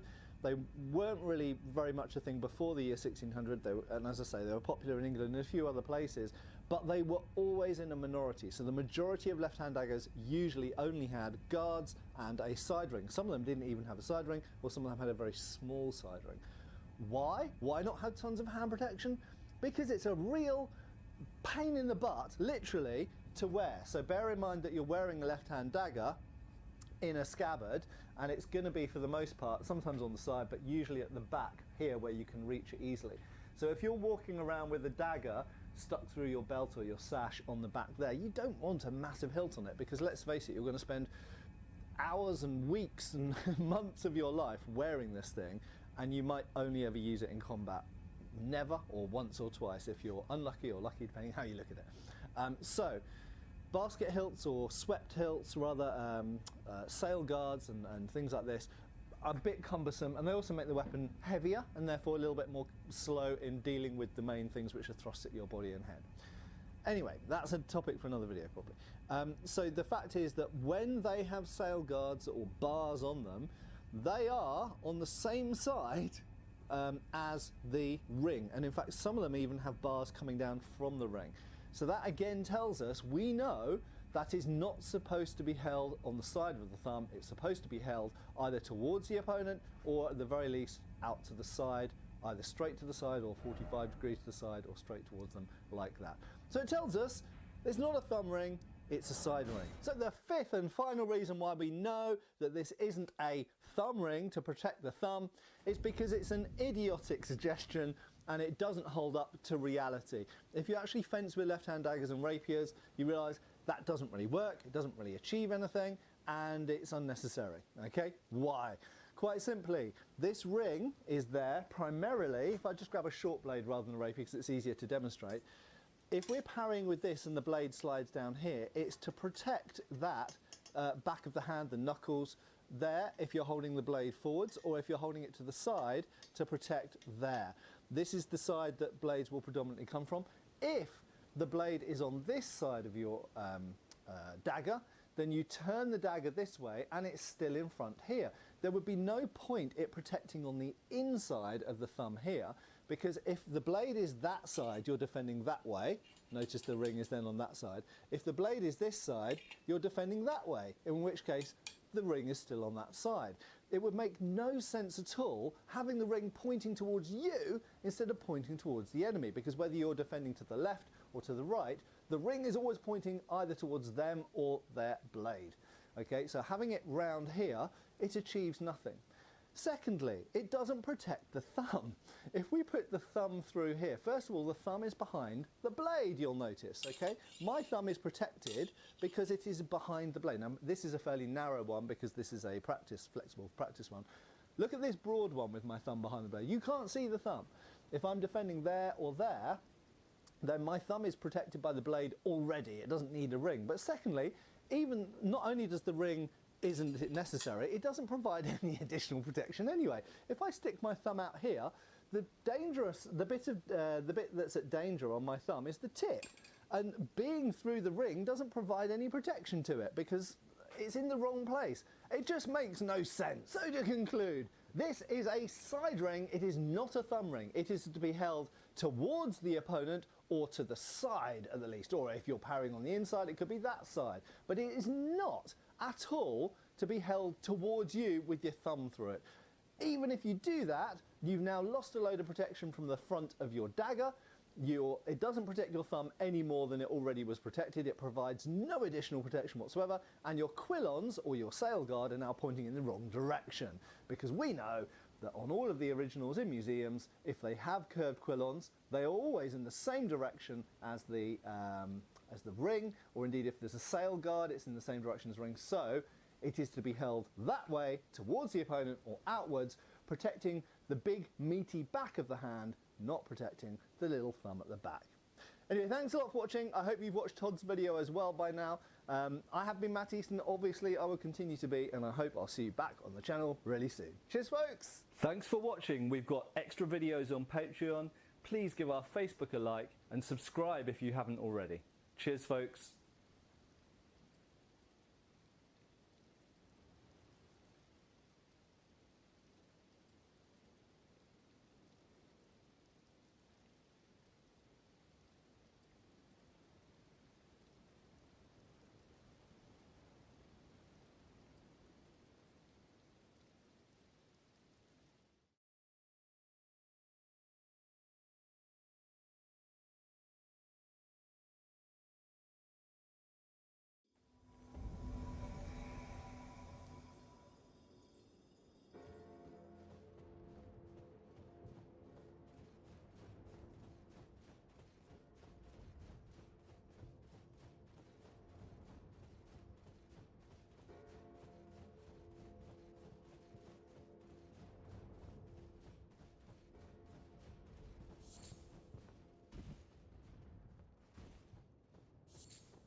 I'm leaving Shadiversity. For those of you who don't know me, my name's Nathan, and I've been working for Shad for the past 3 years in many different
Stop swinging the sword. You'll die. Use the flask, my friend. The flask. It's on your side. Ow, that's sneaky. I have range as well, Jeb. Oh, you're buffing now. That's kind of scary. I'm not going to lie to you. That particular weapon is already kind of strong at this level. Oh, boy. Nothing stronger than that, though. Okay. Mildly horrified. You guys need to take this, okay? I don't think I can beat that with normal things. Oh, I'll give you a bow. I'm sorry, but when you start gliding at me, that's when the strong weapons come out. Unfortunately, we didn't get enough runes to level up, so we're gonna just head towards the cave.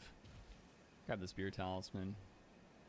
Now, I marked the general vicinity of the cave, but I'm not 100% on where it is.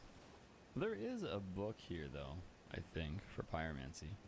I always forget to grab it in my playthroughs. Hey, there we go. Oh, and the emote, Fire Spermy. There we go, we found the cave. Good job, Torrent. Oh, this is one of the bigger caves, that's right. What is this? Arteria leaf. There's an enemy in here. I remember you. You jump scared me once upon a time. Bonk. Fire! Missed. Flaming Strike is your friend. Coming in hot. Poke. Into poke. Now, is it better to jump down or go down this way?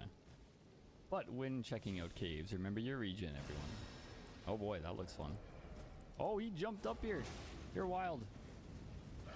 Oh, now you jump back down. Just stop jumping up and down. Oh my god. Enough of your tactical movement. You got someone hiding in the bush. As per usual. Oh, another one. Booty. Wait, I missed.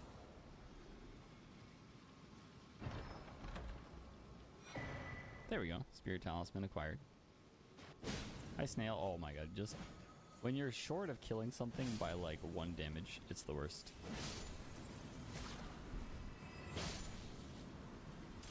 Let's just keep the Colossal on. I feel like we'll one-shot most things. Bonk. Nice. That was really satisfying. And now we go down. Oh, isn't this a Bloodhound Knight? I think I just remembered this fight. A lump of flesh.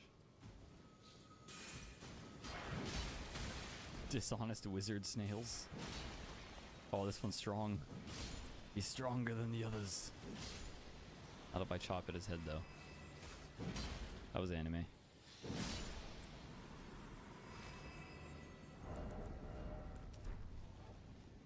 Into the boss fight we go.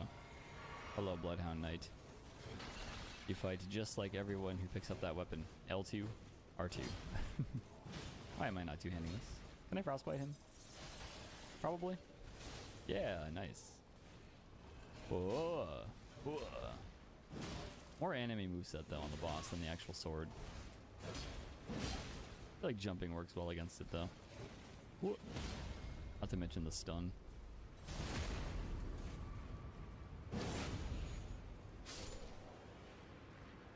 What do you give me though? Oh, just the wizard medallion. For wizards everywhere who can't replenish their 40 FP in 1 drink, just pop that on. Hello there. I'm sorry for stealing her from you, Lobo. But it does get me a max upgrade stone. That cave gave us some decent runes, so I can probably buy some upgrades actually. We have 15,000 to waste now. Oh yeah, because I got the medallion when I warp here, I get invaded by Ensha. Sorry, Ensha. I know your weakness, turning around and attacking the air. I missed that one time. Goodbye, Ensha. Sorry.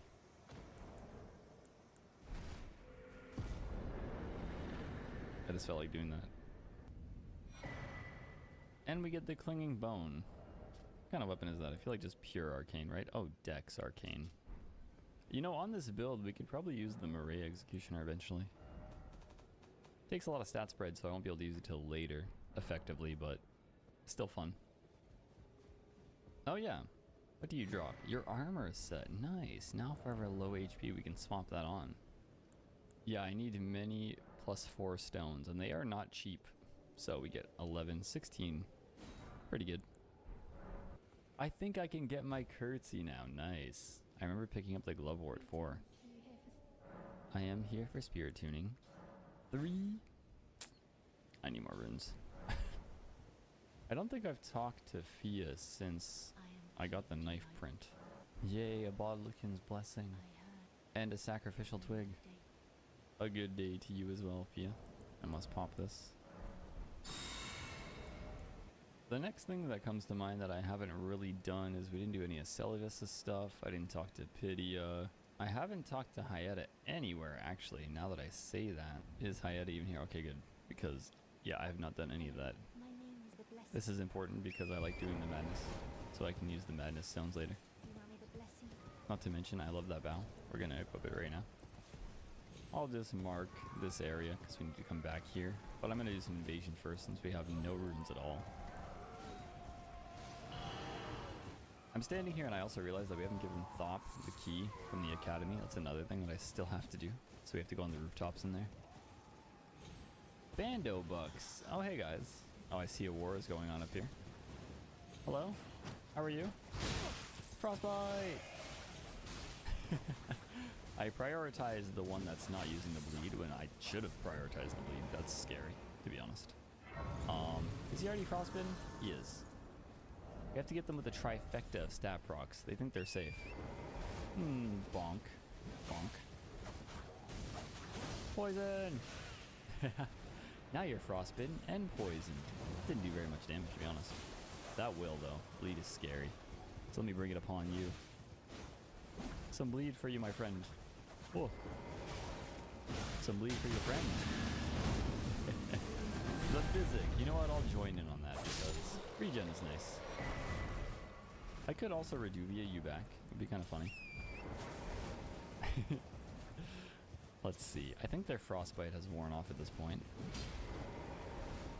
Whoa. No, that ledge actually helped me right there. Frostbite! It's pretty good for me. Oh, oh, he dodged that last second. That's pretty lucky. Hey there. Bleed! Oh man. I don't want Bando Bucks. I want you. Oh! That up close is really scary. I should know. I've used it quite a lot. Looks like he's out of heals. No, why would you lock onto the guy with the katanas? I wanted to lock onto him. Oh! That seemed so powerful. The bleed there could have been devastating. Oh man, Bando Bucks has no HP. That's okay though. Teammate down. How many runes are you worth? Oh man, honestly, no HP is rough. I kind of want to do him dirty. Get him with the poison. Go into this. Yeah. Oh, he still has heals? Why aren't you healing? You're silly, man. That was the bravest thing ever. Well this? Well, now you're probably dead. Let's sit and wait.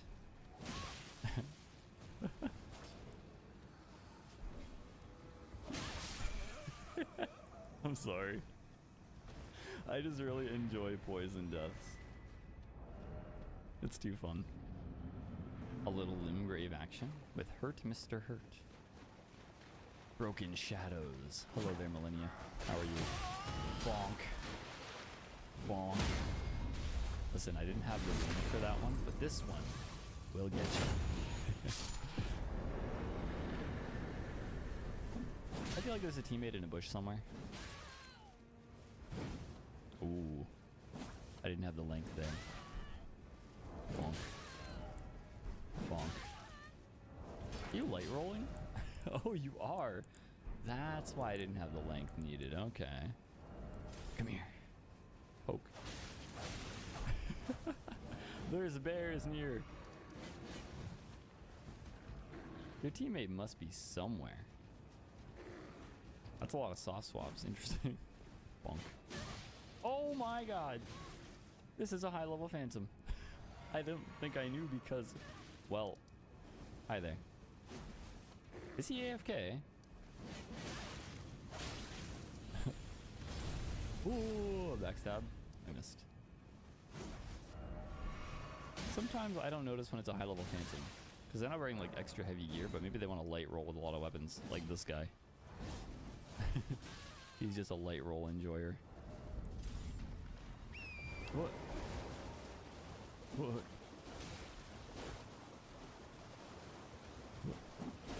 I don't want to hit the teammate. No.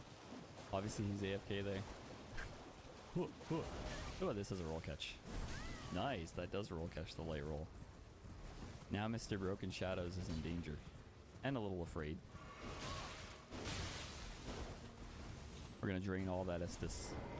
And then your ruins shall be mine, my friend. Oh, it will be glorious. That was very weak for an Ashifor. I don't want to kill your friend. I'm not trying to do that at all. He's just kind of there in the bush. So if I'm right in your face, I can actually use that as a roll catch. Really, halberds are just so good for that reason. They can catch light roll. If you're really close. Bonk. Bonk. It's an interesting choice of Ash to use. Do you think this will roll catch from here? No. This dead bear is in my way. Come back here, friend.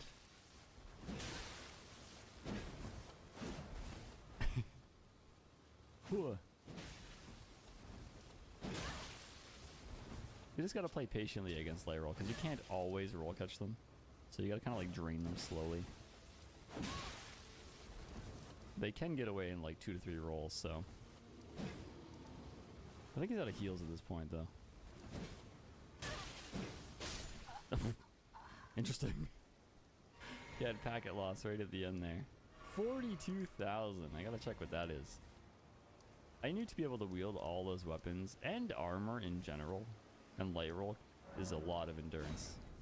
I'm so sorry, friend. You've been AFK this whole fight, so I'm gonna have to end it. I've got places to be, people to kill. Runes together.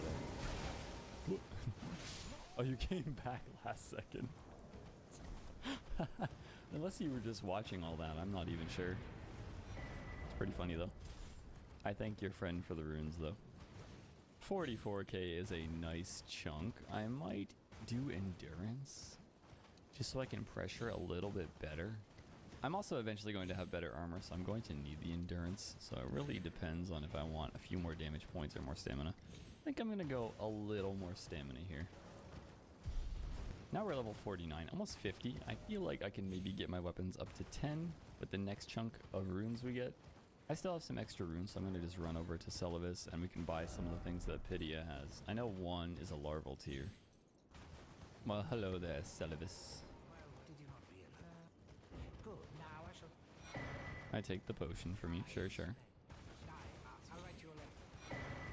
The Celavis' introduction, nice. I forget, there's also an item up here. Is it just like a memory stone? I'm thinking yes, but I do need some of these. I haven't taken the time to gather any yet. Isn't Bly's mask, like right here too? Yes, indeed.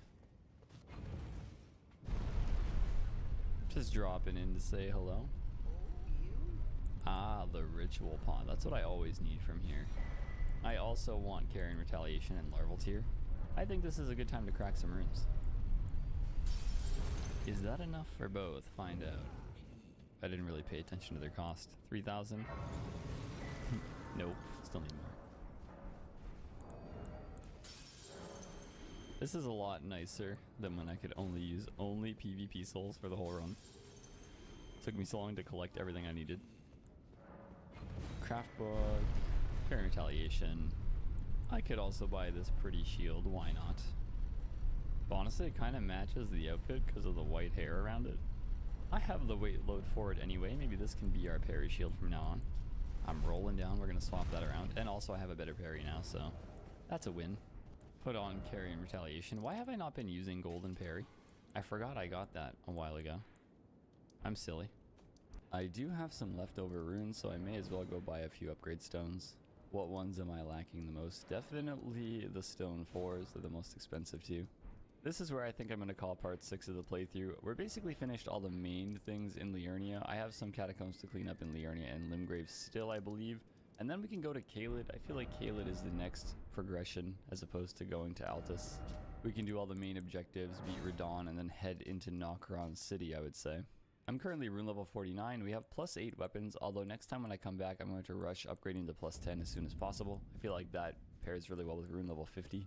If you guys have any recommendations on any weapons or just things you'd like to see me use throughout the series, feel free to comment them below. As well, if I'm missing any NPC questlines, I'm trying my best to stay up to date on where we are and what NPCs need what. But if I miss it, feel free to suggest it below. Until the next video, this is goodbye. I will see you guys all next time. Thanks so much for watching. Goodbye. Goodbye.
Yo, what's up guys? Chase the Bro here, and welcome back to part 7 of the level through PvP series. The plan for today is to gather some runes and upgrade our weapons to plus 10 as quickly as possible, just to kind of keep it in line with my rune level that I'm at currently. I've also marked a few areas that I want to visit. We're going to fight 2 of the Night Riders, that way we can get Giant Hunt and Ice Spear, as well as grab Sword Dance so I can actually use my Long Haft Axe. I feel like that with Sword Dance would be pretty strong at this level. We're going to start with some invasions though, as I really enjoy doing that in this series, so we're going to wipe our souls and get to some invasions. Well, hello there, guys. How's it going? Bonk. Ooh, great sword. I definitely want to take out the Phantom first. Bonk. Ooh, oh, I couldn't cut that tight enough. Hello. Coming in for a bonk. Now, the host is frostbitten, but I want you frostbitten, sir. Give in to the frostbite. Do it. It's nice and chilly. Whoa. What? Booty? Oh, no booty. Bonk. Bonk. Nice. Although he doesn't look high level, to be honest with you. No armor, just wearing the turtle shell. Whoa. Poison. Yeah, 600 runes. These guys are probably my level. Bonk. Whoa. Well, sorry, sir. You're not gonna net me a level, but it was a fun fight. Well, if it isn't castle, definitely one of the better areas to invade in early on. Hi guys. I think I can come down here and not take fall damage. I was wrong. I was as wrong as it gets. Hello there. Well, you look strong. Oh, are you ever? Okay, we're gonna try to frostbite you, and be careful about it. This right here is gonna be some runes for sure. It was a... Oh my god! The latency made that so scary. Holy wizard damage, man. Oh.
my god. Okay.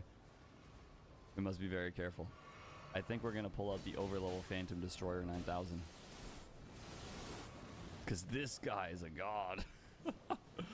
Half shots me with any swing. Oh. I tried to space that. Perfect. Okay, he's dead. Never mind. He's almost dead. Never mind. I'm almost dead. Kamehameha! Oh! Backstab. Some super high latency on him. I don't want to kill the host, but man, the host is almost causing me like full blender problems here. Host, I'm gonna need you to back away, okay? Just so I don't die to him. Oh, even then, actually. Wait. Might be able to punish him. There we go. He's not dead, but man, is the connection not ideal here. Alright, we got 2 more heals. I think the wizard I can't even hit. Oh, I can. Almost killed him, though. Okay, you need juice. That's good. I think I can get a combo here, unless your net is bad with me.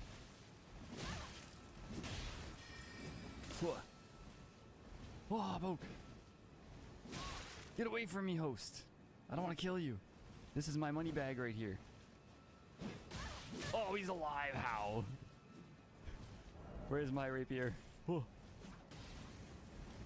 Oh. Go away, host. I swear to God. This is my money you're messing with here. This is ridiculous. Poke. That was it. That's it. My runes. Nice. Alright, now host, for hitting me in the back 30 times, I'm gonna make this painful. That's what you get, indeed. Bonk. Wait, no, I don't want to kill him. Nice. Heal yourself. Heal yourself or I'll aim this away from you. Okay, dodge. Just keep dodging. Nice. You're poisoned. Perfect. Now we're gonna watch as this burns you away slowly. And we're gonna gesture at you. Is that unupgraded or something? Why is that doing so little damage? I only did that because you kept interrupting killing the Phantom. I need the runes right now, okay? I'm struggling. I need my plus 10 weapons, and I need to level up. This is at least a level or 2, I think, at this point. I lied, it's 1 level. Wow, okay. I think we're going to start leveling into health and endurance again, because I'm eventually going to have to take off the Source Seal, and I'm pretty sure I would not have the wayload for what I'm doing right now, so let's just go with 1 more endurance for now. And with the remaining runes, we can go upgrade our weapons to hopefully all plus 10. If I don't have enough, then we can just choose the ones we use the most first, but I think it shouldn't be that expensive. The Zweihander is kind of my favorite at the moment. I love beginning with it, and also when they're frostbitten, they have such weak defenses. I lied, it actually is expensive. I'm just looking at the rune costs now. The bleed's pretty important since it handles the higher level phantoms. It chunks away at their health, so we'll get that to plus 10. I think I can buy a Somber 4 from EG, which is pretty important. The Dragon Halberd is our overlevel Phantom Destroyer, so I'm going to grab that really quickly. Hi EG, how's it going? I need more runes. Alright, this seems like a good time to crush all my extra runes, to be honest. Otherwise, some of our weapons are lacking behind each other. Alright, we can buy the stone. Very nice. Now we have a plus 4 Dragon Halberd. Having our Flaming Strike Stick do good damage is important as well. I am a fan of my Twin Blade. And then we're going to have to level up the Claymore Long Haft Axe and the remaining weapons with our next batch of runes. I do have 600 left over, so I may as well spend them on a stone. And now we go defeat the Knight Rider and get our Ice Spear. Excuse me, Mr. Knight Rider.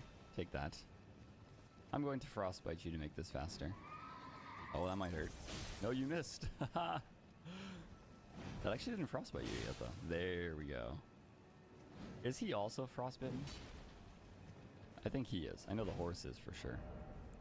I'm assuming we can poison as well. This boss moves around a lot, so may as well just go for it. Nice. Perfect.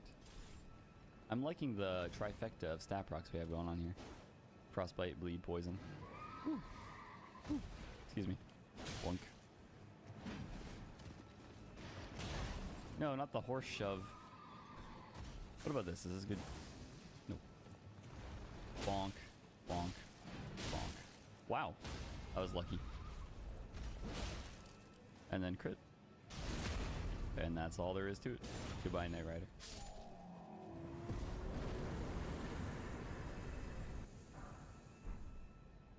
We get our ice spear. I don't know what I want to put that on, but I do want to collect all the ashes regardless. So let's just quickly go kill the other Knight Rider. Looks like we're doing the Knight Rider boss rush mode. Ow. Excuse me. Frostbite! Nice. Solid, solid. Oh! That's pretty long. Trying to combo me? Dishonest. As I try to poison you.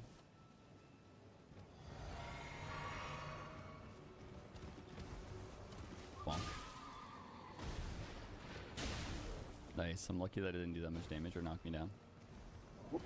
Poke. Dodge. And now we bleed you. And that should be all there is to it. Maybe. Ow. Your horse is dead. I can't see you. This terrain is not my favorite. But nice. Coming around here, excuse me. I think you give me Giant Hunt. Oh, nice, it does. And it does also give me the Knight Rider Glaive. Huge. I also realized that I never grabbed this Grace. Well, now I have some extra runes. We can probably get all the remaining weapons to +10, at least +9. We're going to get Sword Dance for Long Half Axe next, so we may as well upgrade that. And then I can at least get one of these to 10.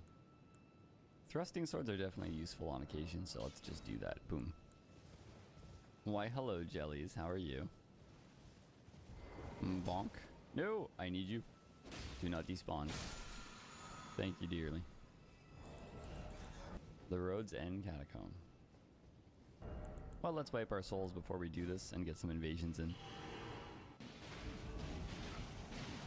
Yes, Ray Lucaria. Hello guys, how's it going? Allow me to just jump in here with a little frostbite. Well, didn't think that would kill him.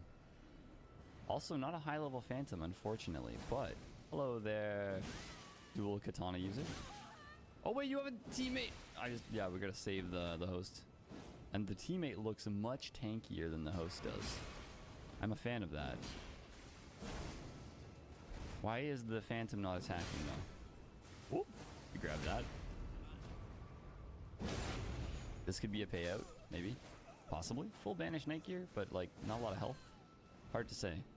No, not high level. Unfortunate. Oh, that hit me, but I hyper armored through it. Wink. Oh. Whoa. Honestly, fun fight. I feel like they had themed builds. He was like full samurai. The teammate was the banished knight. The first guy was naked. Oh boy. We're about to get hit by a bunch of chariots. I already see it now. Does that mean you guys are below me somewhere? Or on the other hand, they could be above me. I'm gonna assume above. If the chariot's near the beginning, I feel like they're near the beginning. Indeed they are. Hi guys, how's it going? Let's get Endure here. And you know what? The Phantom Destroyer 9000. You look tanky as a host actually, but where's your Phantom? Hi there. Why are you naked without weapons? What is the plan here? I don't understand. Oh, what? This just shows you how random Elden Ring is. Fully naked dude, no weapons, give me 100,000 runes. Sometimes you find like a well-optimized low-level build, they're just tanky. Gives you nothing. What is this? I'm gonna assume he went down. Let's just do this really quick. Hey man, how's it going? You're locked in here with me. 1, 2, 3. And then chariot death? Yes. Sorry, but I do appreciate your Phantom. I don't know why the like level, I don't even know what level that is, like 300s maybe, as a guess. Phantom had no weapons, no armor, and wasn't trying to help you. What the? Can that happen? Can the chariots fall off? Now I'm actually so excited. I get to level up. What level should I go to? High level phantoms are a little more rare than I assumed they'd be in the playthrough so far, so we don't often get the chance to get, like, how many levels is this? 6? Honestly, still not that many. I can begin trying to take off the source seal ahead of time, so we can get maybe our health up to, the endurance up to, and I definitely will need the dex without the source seal. So we're gonna need to start to level that. Alright, we are now rune level 56. I do have some runes left over, so we can go finish upgrading our weapons to plus 10. I didn't kill the boss in here yet, so I can't warp yet. I think I'm gonna try to select maybe 9 weapons for the playthrough that I'm gonna continue to upgrade, just so we can have like a nice square here. And I feel like this is gonna start to be very costly to try to upgrade my whole inventory at the same time. Let's get our cestus. I am enjoying using fist weapons. They're good chase down. I'm now short on the stone 3s, so I need to buy a few of those to even continue upgrading the other weapons. So we're gonna have to start maxing out our stones again. Hopefully we get some more high level phantoms like that one. I also reorganized my inventory since I kind of want to manage which ones are already plus 10 and just kind of upgrade a select few now. Now I think we're gonna head down and get grabbed and teleported to Volcano Manor. I don't really need anything from the Road's End Catacombs. I for some reason just thought Sword Dance was in it, not beside it. And I've arrived at my destination. Hello there, I need you to grab me, but hang on. I'm just gonna grab a few things that are down here first. Ooh, cat ring. I really miss when that was more useful. It's not often in an invasion where I'm gonna take fall damage. In Dark Souls 3, you used it all the time. Alright, so I need you to specifically kill me with that move, correct? So, grab me. Nice. There we go.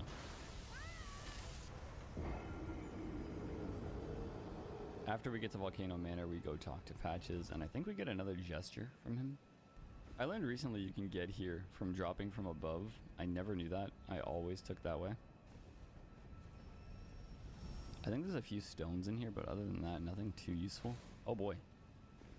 I didn't take fall damage there. Wow. Excuse me. What do you drop? Anything? You can get their helm, right? Wizard! Catch these hands. I'm guessing just getting grabbed and warped here is enough. I'm gonna warp back to Patches and see what he says. Nice, yeah, we get the calm down gesture. Cool. I don't think there's anything else we need to buy from him until I get a large stack of runes that I don't care about and we can get the daggers. Oh yeah, my runes were left by where that thing grabs me. I'm gonna grab those quick. Hello again, I'm just coming back for these, which were not really even worth it. 280. I haven't completed everything in Liurnia yet, but in terms of things that are actually useful to use that I've collected, I think I have most of what I want. So now we're gonna start collecting everything in Caelid. Oh, that's right, we get invaded here. Anastasia the Tarnished Eater. Come here, Anastasia. Bonk. That's what you get for trying to jump. Poke into this. Can I roll catch even the NPC? It will. That's funny. Everyone panic rolls from the crouch poke. I don't really need the Scorpion Charm though. Continuing on, I suppose I'll go to the jail cave first. I'm pretty sure Alex is in there at this point. I don't know what causes him to move there, but I don't think I've ever entered that cave and he's not been in there. Oh, what's this? Nice. Scarlet Rod Bolus, important. That was interesting. Excuse me. I wanted to knock you off. Whoa. Bonk. Oh yeah, this is the one with the giant hole in the middle.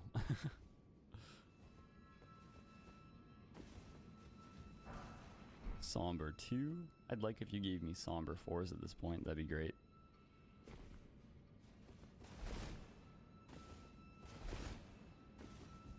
Now, does this cave have anything of use? I don't particularly remember anything special.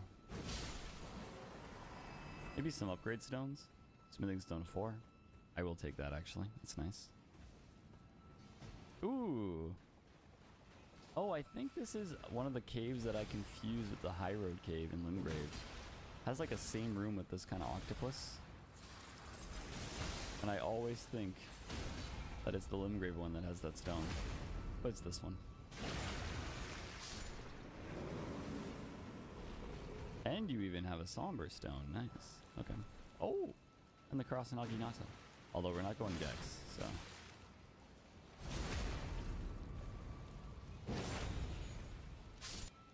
There's actually a few stones in here. Nice. Smithing stone 4.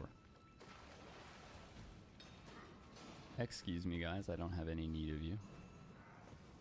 You either. What's this, though?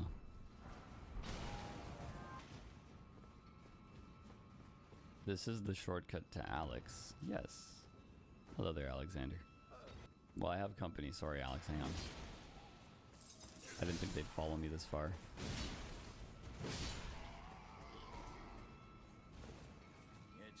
Are you setting off to the festival? I suppose I'll go collect the moon veil. I think this boss also gives you a decent amount of runes. I don't remember. Hello there, magma worm. Can you frostbite him? Ow. If I had to say the most annoying move bosses have in this game, it probably goes to them with their crawling attack. Because their whole body is just a hitbox.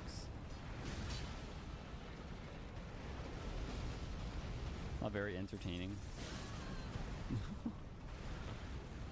And he just is enjoying that move right now. Could you kindly do something else, my friend? Okay, well, I did ask for that, I guess.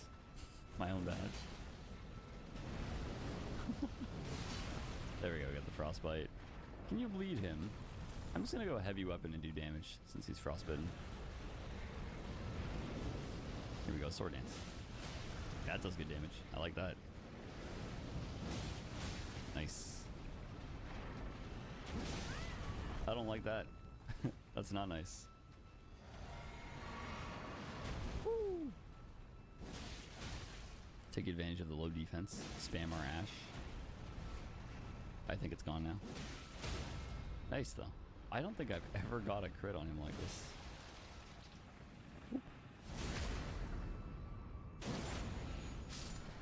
Nice. We get our free moon veil that I won't be using.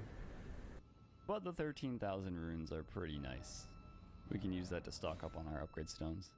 We have 18 of these. Let's just get more of these. I feel like we're going to find stone 3s at this point more than we find stone 4s. Now let's discover some of the areas in Caelid. We get more invasions that way as well, so we'll just start going down from the balcony. But I did just beat a boss. Let's wipe our runes and go for the invasions. Wow, what are the odds? Gale Tunnel. Let's go. See, it pays to discover the new areas. I think it said they were summoning, right? So they're probably near the beginning. Hi guys, how's it going? Frostbite in your general direction. And Frostbite you. Oh my god, wizard. I didn't know there was a third one. Which one is the host, do you think? Probably the wizard, right? Bonk. Whoop. Bonk. Oh. R2, L2. We're gonna heal that, get our physic going. Now that they're weakened defenses, we go for the bleed. We got this one down. Oh my god, both phantoms at the same time. Let's go. Well. Hey there, wizard. We're gonna give you a treatment, okay? Or you could resummon your friends for me, whatever you'd rather. Oh! It's pretty skilled with that. Didn't think you'd aim it down that well. I need you to stop though, okay? Well, we can give you a surprise here. Do you think you'll attack at a hit stun? Let's go quick step versus quick step, okay? Yo, Bloodhound step, I have quick step. Do it. Oh, we have the blue on. Let's go. I don't want to kill you yet. Booty? Oh. Alright, Mr. Blue. We're gonna delete you, okay? Bam!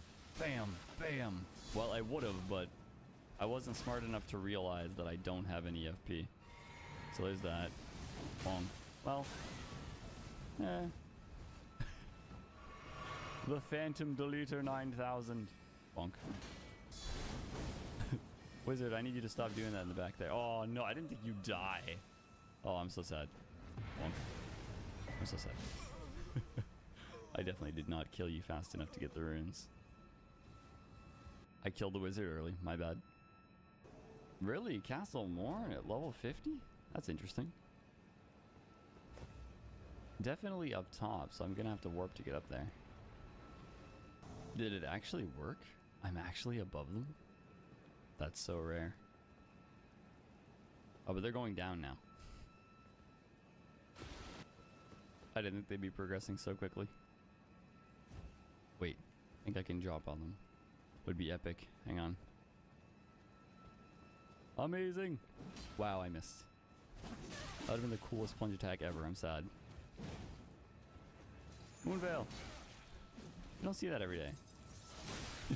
Joking. Yes, you do. One phantom down.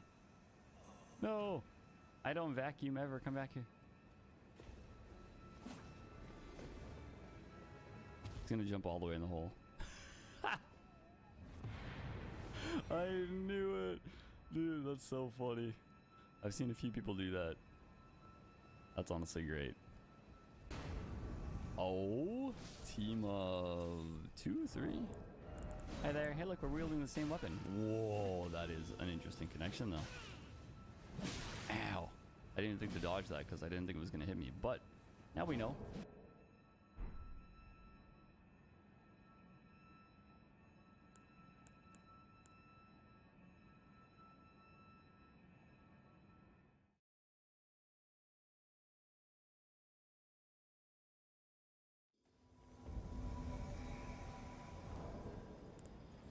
Hey!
There is some latency and a half here.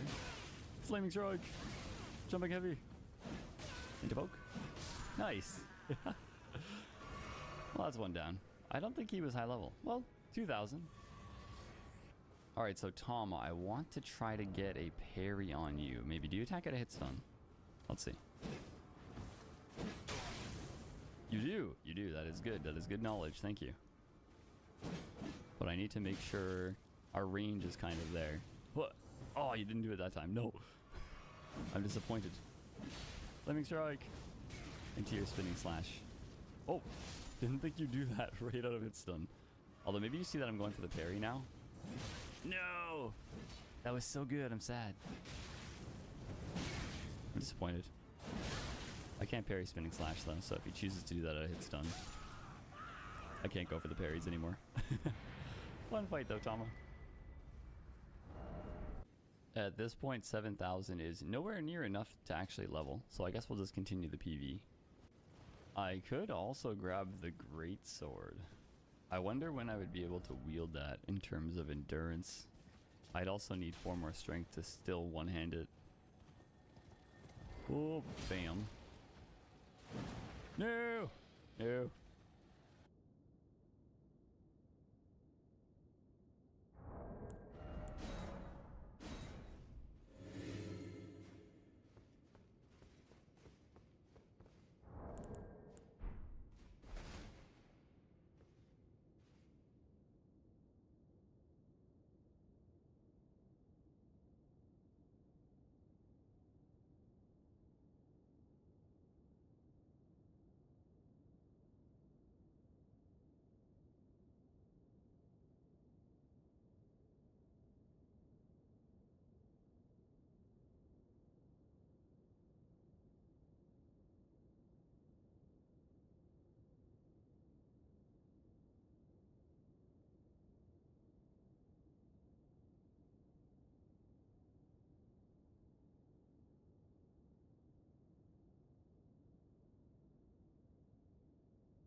Leave me be until I get this. There you go. Now you can bother me all you want. I want my greatsword as well. We'll see how heavy it is. Don't push me off of there. Get away. Okay, we're good. I can actually hold that with this setup. Wow. Cool. This armor just is not that heavy. The Calum Ruins. Isn't there a boss in here? I don't think I usually fight it. There is a little downstairs area. Oh? Oh, that looks pretty cool. Oh, it's one of the twin bosses. Oh no. Well, at least they're pretty weak to frostbite. I like that. Coming in hot. Ow. Well, that went pretty quick. What do you guys even give me? I forget. I'm out of stamina. Frost, you next. Oh, you already are frostbitten. Ouch. Keep your hands to yourself. Oh yeah, hitting the head is like worse, right? The one bonus to the helm. Frost in the butt.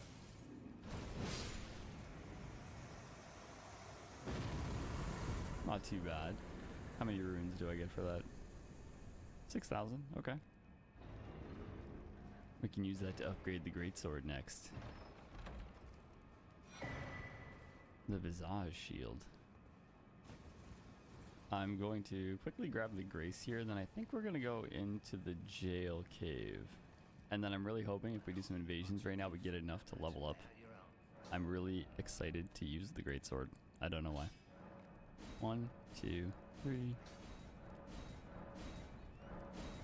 No, I still need more runes to even get it to plus 10. Do I have any spare ones that could be of use right now? Find out how much this equals after. Well, 6,400 total. Not too bad. Ooh. Plus 9, you know what? I'll take it. That's awesome. Now we wipe souls and go for some invasions because I really want to level up now. Fort Feroth. Oh. Someone's rushing for the Source Seal as well. I see someone buffing in there actually. Those are looking like some high-level miracles. That is interesting. That means possible high-level phantom. Oh, Blasphemous Blade, check. Heavy roll is interesting. Nice. Please be somewhat high level. Used a pretty high level miracle, so a good amount of faith. 5,000. You know what? I take it though. Whoa. Bonk. It ate my input. I don't think I would have had the timing down there though anyway. Thrusting sword. Oh, wizard thrusting sword. I was gonna say, why did those not fire? Oh, it's R2. Oh, I was gonna say, wait, we can get the blue, but the host actually got frostbitten by the heavy attack. Well, you know what? 6,000 from one invasion isn't the worst. Caelid. This looks interesting. The host is taking some heavy fire. I think I should warp. I don't think I'll catch up to them. If not...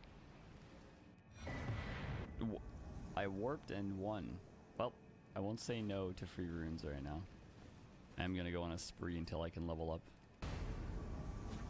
Ray Lucaria with Jumpa. Wizard? Oh my god. Elden Stars? You gotta be high level. Hello there, sir. How are you? Give me your runes. It's only fair. Hey, look, the no heal option. Ow. Okay, I'm pretty sure this is the... not the hose. Oh my god. That's terrifying. Ooh. Can I drink my physic like this? I can. Thank god. It doesn't block that healing. But that does a lot of damage, so we know the Phantom is definitely high level. Just gotta stay in a small area where I can do this. Haha. Maybe? Let's see. Runes, please. To level up. Possibly? 6,000. Okay. Better amounts. Where'd the wizard go? Oh, you're actually hiding there. Amazing. Oh, sorry, man. I had to put you down. We're on a spree of rune collecting here. I must get the use of my greatsword. Oh, Shifra River. Nice. Team of 2? Yes. You do have a colossal, so let's eat a crab. One of our honest, nice crabs. Whee! Yes, guys, follow me onto the water here. It's a great idea, I promise. Oh, the one time the Phantom wasn't overly aggressive. Poke. How much damage do I do to you? Pretty normal amounts, honestly. I want to get the friend here. Whoop. Do the follow-up? No, he didn't do the follow-up. Woo! Okay, we're good. Escape. They're pretty organized. They have chase down weapons. That Phantom is kind of high level. Stormblade as well. I do like that. We do this. Whoa. Try to avoid the host for now. Oh, here comes a blue as well. Whoa. Nice. Spin to win. Nice. Phantom down. Perfect. How many runes did that give us? 1,200, really? Maybe the host is more decked out than the Phantom was then. This blue is just a sacred blade enjoyer. Oh, that knocked me down as I jumped. Spin! I'm also a Zweihander enjoyer myself.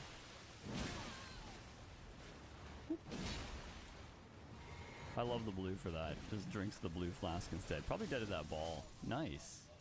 Huge. Bonk. Bonk.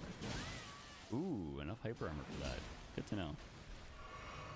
Alright, Gabriel, we're gonna have to burst you down. This isn't the best option against this Y, I feel like. I might swap to a Colossal myself. What is that of FP? Maybe not now. We can chase him down. Higher latency though, for sure. Gotta be careful. You get the combo though. Man, jumping heavy is so beautiful. It's a light attack. Jump. I'm out of stamina. He would have been dead. Booty. Oh. The backstab attempt got him. That's funny. Well, possibly enough for one level. I don't think so though. I remember needing 18,000 unfortunately. Academy Gate Town. Well, hello there guys. Slim Whizzle. Hello there, Slim Whizzle. Wait. I hear someone behind me. A red. Hi, red. What the? Oh. Oh, a Zweihander. Hello. How's it going? Oh, I didn't think you would charge that long. Let's be smart about this. Drink our physic. Alright, Dendolf. I'm ready. Whoa. I want to poison him. To start it off. I want to see how many people have poison boluses this early. Especially if they're hosting. Like these two are Taunter Tongue because we have the teammate red. Right, so. Poison. There we go. Spin to win. Heavy attack.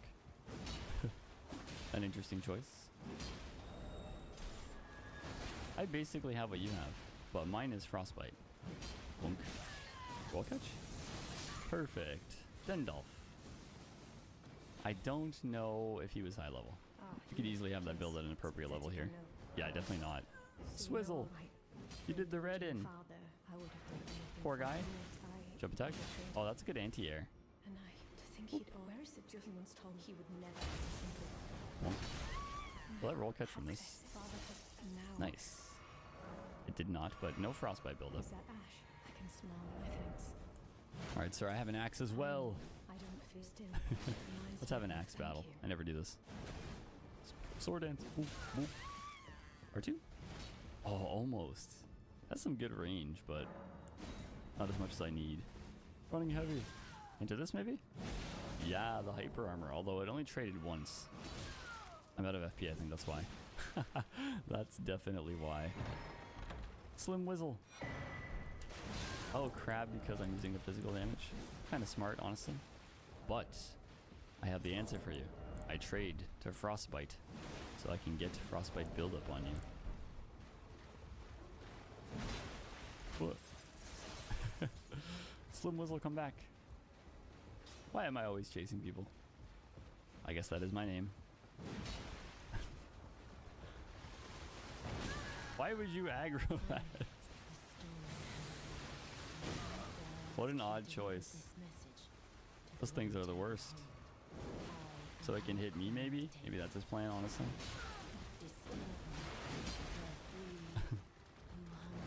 I'd actually far prefer that not be here.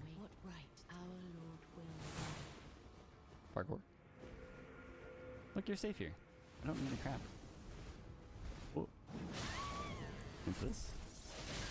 Into this. Perfect. We had to get him in a roll catch chain or he would have never stopped running, I think. Unfortunate you had to aggro the beast. The guardian of Liurnia. I suppose I was a little too optimistic in thinking I would get all the levels I need right now. We'll just stick with it one at a time until I can wield the weapon. This is the one I always have a difficulty finding. I spoke with the girl. She has a gift, so I told her. Is the jail cave down below? I think it might be. The jail cave is actually a very interesting one. There we go. I knew it was around here. What's in here?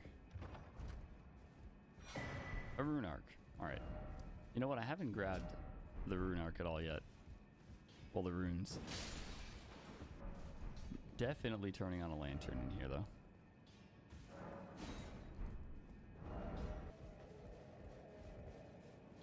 Oh. I was gonna say, is that a dead end? Nope. It's a pitfall. Let's keep our halberd out. I feel like it's one of our strongest weapons. Rat! My sworn enemy. Oh my god, no, that one is Mama Rat. What? I missed. Oh! All your children, L2. When in danger, spin. In all directions.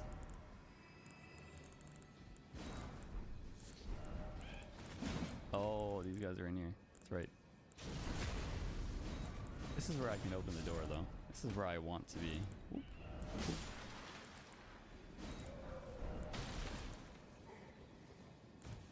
Gold rune. Somber 5. Ooh, nice. Now, is a Somber 5 equivalent to plus 12 or plus 13? Rainbow stone. Is this an illusory wall? I feel like so many walls look like illusory walls in Elden Ring, but none are. Wow.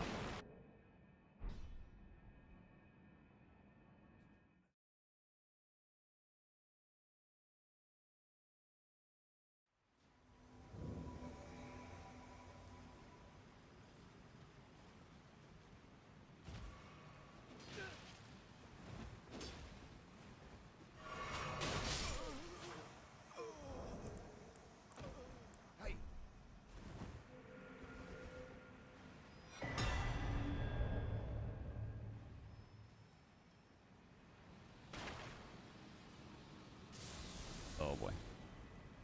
Oh my god. Oh my god. Oh my god. How did I live that? That's amazing. I'll take it though. 1, 2, 3. Excuse me. I need some FP back here. Ow. Bonk. Bonk. Into combo Ash. Take that, duelist. What do you give me? Just some ashes? But I do get to go by out here. What is out here? Ah, the Regalia of Aocade. That's all though, right? Oh, nope. There is a glowstone. That cave's done. I can buy some stones or go upgrade some of our weapons. Get that out of the way. Alright, we're gonna get our great sword to 10. Boom. And then I think that's actually all I really need to upgrade right now. So let's just go spend the rest on the stones and then we do some invasions and hope for a level. I guess we'll get some more stone 3s. I'm like basically out. I feel like going to Celia Town would be a good idea. We can get an Estus flask, seed, and there's a few things there, I think. But we, of course, wipe the souls and go for the invasions. Sealed tunnel. Oh, in the Altus Plateau? Well, hello there, wizard. Bonk. Hey, oh, team of 3 possibly. Or that's the wizard's foot I seen. Oh, team of 3. You're not a wizard. You look like one though. We got some claws. Scary. Ooh, wait. I think... What are the requirements for those incantations? I'm trying to pick who I want to fight here. Oh. I don't like this little corner I'm in though. Definitely want to maneuver away. Dead end over here. Dodge the fire. We could put on some regen. This is for the back line there. Spin to win! Whoa, that is some good build up. That's a dead end here, excuse me. Oop. This one might be the easiest to kill. I don't like where I'm standing at all. Pretty unoptimal spot. Bonk. He's definitely tanky, this guy.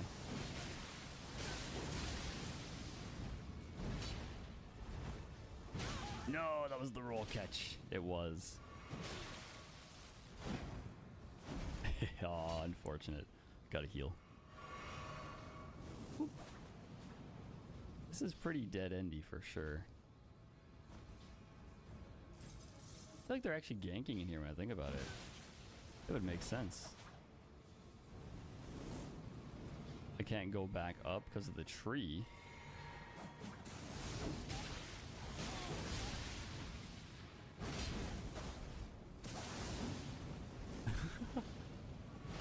This is kind of my ally right now, but he keeps healing, so he's pretty intelligent. We're gonna have to switch it up. Oh, I wanted that backstab.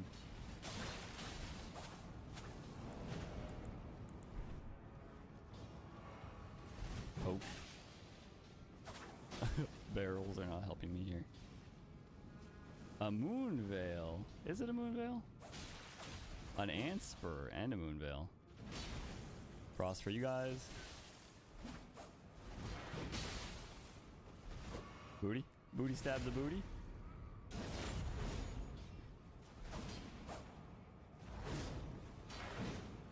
That tree. Blocking me for sure. Wait, what the? I was gonna say, what's even hitting me right now? We heal off the ledge intelligently here. Excuse me. Roll catch you. Oh my god, you saved his life, but I got rid of one of them. Huge. That was such a good roll catch. I'm so sad that he ruined the original one, but I get my FP back. Not even a high level phantom though, honestly.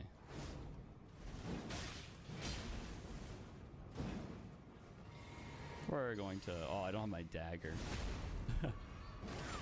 This one might be the high level, to be honest. Seems like it. Anime. Anime jumps all around. Go across here. We heal. Let's put the dagger back on because he's just using heals like heal galore over there. Spin to win. Oh, that's a colossal. That's right. Spin to win though.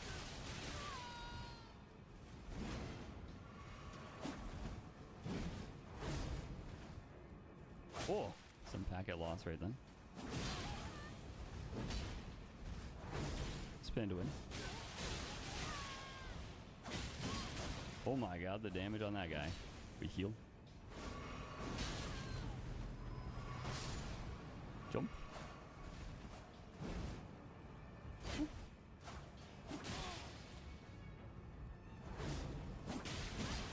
Oh, the latency is making it really hard to not get interrupted by his hyper armor. Where am I going here? What can we do? You know what? Dragon Halberd, I suppose. Our fallback here. Hi there. He's coming in hot here. Some fire. Bonk. Spin to win.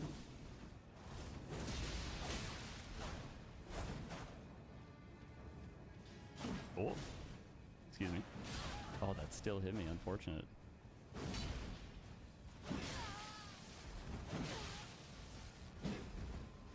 Bonk. Alright, now it's easy. You were healing him and giving him regen. He's tanky. That had to be a high level, right? Really? Not at all. Crazy. This is really optimized. I'm out of FP, but it doesn't matter. Oh, man. That was actually a tough fight. They just all had really optimized low-level builds. Scary. Celia Town. Nice. We literally are just underneath here. Oh my god. Hello, guys. Team of 3. How's it going? Spin to win. Boom, boom, boom, boom. He does pretty good damage. Dual katana guy. Oh my god, is it all katanas here? It actually is all katanas. Amazing.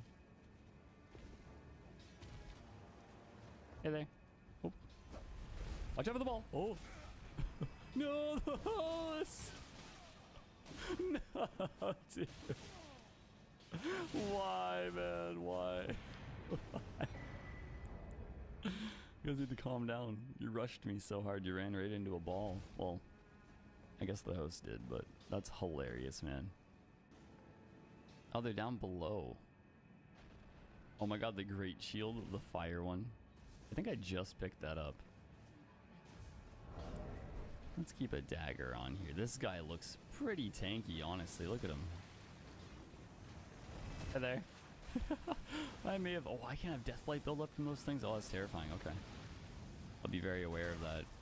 Oh, Wizard does good damage. Hey, look, the Greatsword. I want that. That's the weapon I want. No.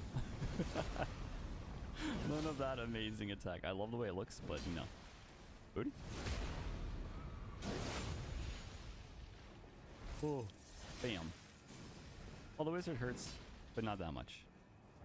Let's go for the finish here. Just because you look like you're going to give me some runes at least. Yeah, 9,000. I'll definitely take that. Hey, wizard. I dodge your sorceries by running sideways. We're still doing the same thing, I guess. Poke. There must be a change in thought here eventually. I don't think so. Goodbye, Mr. Wizard. This is why halberds are good. Chasing down wizards. Alright, I think I'm going to call it here for part 7 of the level 3 PvP playthrough. At the start of the next one, we're going to do some more invasion, so I'm not going to wipe my souls or kill any PvE. I really want to level up to be able to use the Greatsword. I don't know why, but picking it up just inspired the use of it. As always, if you guys have any recommendations of items, weapons, really anything you'd like to see me use on this run, feel free to comment it below. Again, the end goal is a Strength Arcane build. Until the next video, this is goodbye. I will see you guys all next time. Thanks so much for watching. Goodbye. Goodbye.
Yo, what's up guys? Chase the Bro here, and welcome to part 8 of the level through PvP series. The plan for today is to do some invasions to try to gain some rune levels because I do want to be able to one-hand my greatsword so I can use it and swap to it quickly in invasions.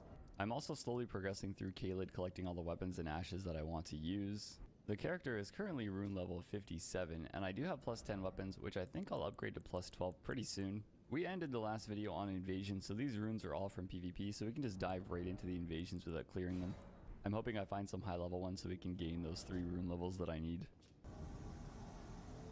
Oh my god, would you look at this. They're cheesing the boss. Excuse me. No cheese. You must fight him honorably. Get him, boss. Nope. You will die, my friend. At least give the boss the honor of fighting him. It's a 2v1. Oh man. Boss, I was here to save your life. And that is how you repay me. Ooh, Phantom was actually pretty high level. I didn't notice that until right now, but I believe I started with 13,000. Now we have 24. That's a level. I'm happy I did that. You guys already know what's getting leveled up. That's right, strength. It is pretty unfortunate you don't gain access to the bleed infusion until later on, because you can't really run a full bleed build early. There's only a few bleed ashes of war that you can even use to blood infuse your weapon. So when you're going strength arcane, it's definitely best to start with strength. Anyways, we go back to the invasions. Well, hello, Mr. Wizard. You don't look like you're gonna grant me a ton of runes. Okay. Your friend, though, does it also not have potential? Ow. Let's get some regen going here. Hey there. I was gonna say, I just not hit him. That's possible. Bonk. I want you, Mr. Arrow Lad. I don't want your teammate. I do want a lantern, though. It's kind of dark in here. There we go. Hey there, guys. Bonk. R2. Honestly, the jumping is working well for him. Whoa. Oh, that missed. I guess there is some higher latency here. Okay, so that's the case. We're going to crouch poke. Oh. Into this. Woo. Then maybe they have a plan here. I was gonna say, that's gonna hurt. Woo. We're good. I was gonna say the dark could hurt me here. Yeah, the builds are actually pretty good. We're gonna go with the Wizard Destroyer 9000. This place is also pretty optimal for them with the wizardry. Hey there. Shield poking. I see. The slicer, huh?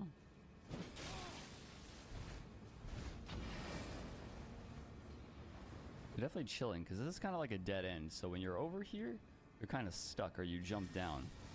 That's why he's been doing lots of fully charged like attacks like that. And he's got Wave of the Blue on. You got a lot of FP there, Hosty boy. That's for you, though. This is the Phantom Destroyer. There we go. Rune's gone. I don't think he's high level, though, sadly. They're just doing some PvP at regular level here.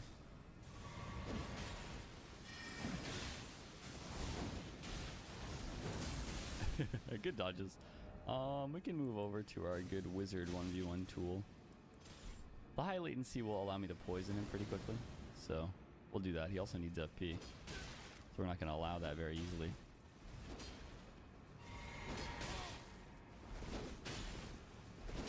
There we go, we got the poison. Now we pull out the Shamshir, the 1v1 destroyer. Bonk. Bonk. I didn't want that backstab attempt. Sacred Blade. Bonk. Bonk. Oh, he's out of HP. I was going to say FP, but he was out of actual flasks. Goodbye, Mr. Wizard. I'm kind of sad your friend wasn't high level, though. We need much more runes than this. Oh, Liurnia. Where are we, though? Oh, okay. Outside of Carrier Manor. I don't think I've invaded here ever. Usually you're back by the Three Sisters. Hi there, how's it going? Oh my god, Madness Phantom. Ooh, dual twin blades. That's interesting.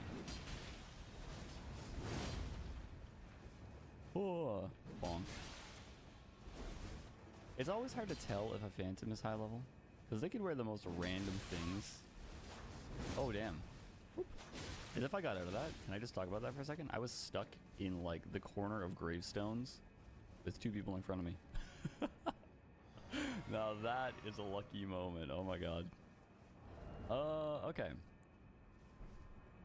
Well, we have 1 frostbitten. I kind of want to poison them because they'll get a little bit more aggressive if I do that. There we go. Well, I poisoned them both. Couldn't have asked for better, to be honest. Phantom. Hey there, I was going to say you have no health left. You might want to heal. Why is Arnhem not fighting?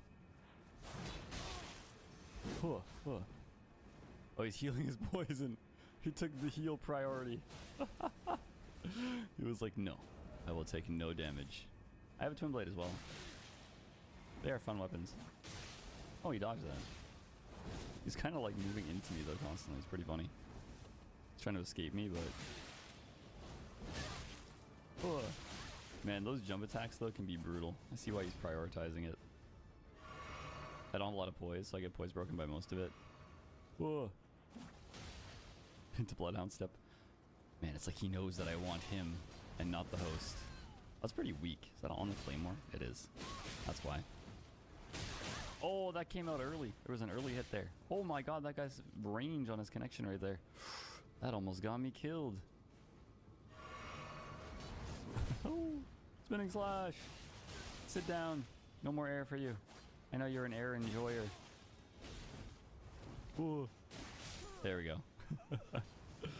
We're good. High runes or no? I can't tell. The bleed buildup is fast, but I'm like low level, right? So, well, 6,000. So above meta level. Probably 150. I'm slowly like learning the ranges, I think. Looks like we're taking a nice run through the forest, getting in our cardio. I don't think there's a better spot for you to be than the Grace. That's true. Anime jump. Let my stamina come back. Can you just walk around that? Oh, you really can. That's kind of sad. I want him to go for the heal. He's not, though. We'll give him a bow. You guys have good teamwork. I almost got blended by the dual twin blade jump attacks with you. 14,000. Is that enough for a level? If it's not, we might do another one. Just because we're that close to leveling. Sealed tunnel. That's in Altus. That's good. Because I need 6,000 more runes. I was a little off in guessing that 14,000 was close to leveling up. They don't even have the illusory wall open. Can I warp over there? It would be pretty funny to surprise them here, but that means they have to for sure be coming this way. Let's try to warp once and see what happens. Well, I got sent back into the hole, so our only hope is them opening the fog wall. On the bright side, they're close enough now that I don't have a compass. Meaning they jumped through already and I'm late. Unfortunate. Hi guys! How are you? Whoa, whoa. Oh my, I just rolled on the tree by accident. One down. This is my high ground. Oh, but you're the host. That's an interesting choice of thing to do in my face.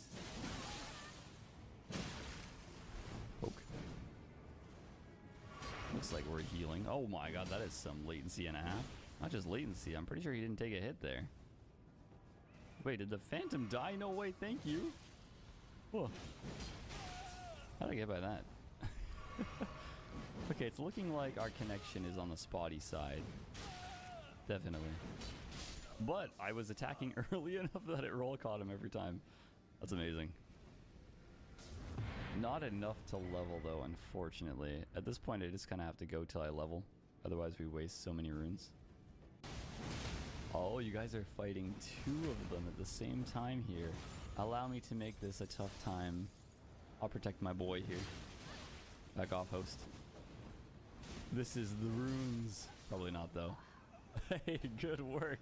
I was going to say it became a 2v2, but I think in this scenario, I was actually the ganker. I had these two on my side. That's a little OP. Oh, Fringe Folk Hero's Grave. I just need 3,000 runes now. If you guys would be so kind as to give me that. I'm glad one of you is poisoned because I can tell where you guys are.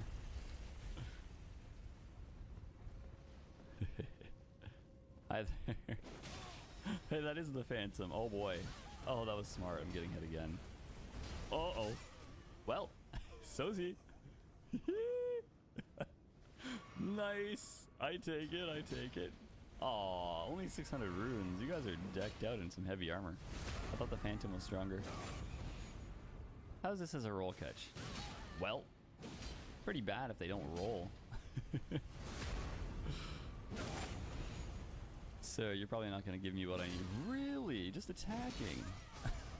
Okay. Well, everyone in this invasion died from that chariot. I was just the distraction. That was the true power. Still not enough. Wow.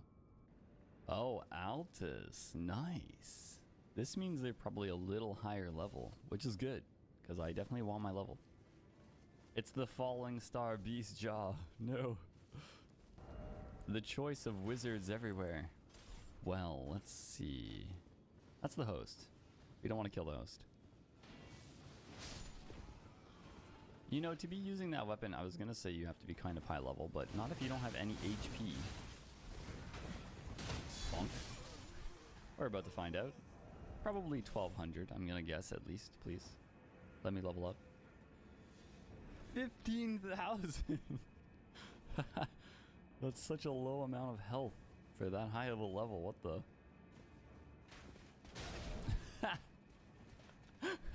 You went to like heal or something and got hit by an arrow. I'm so sorry, man, but I must put you down. Oh. Okay. Oh. Well, the frostbite is working. Bonk.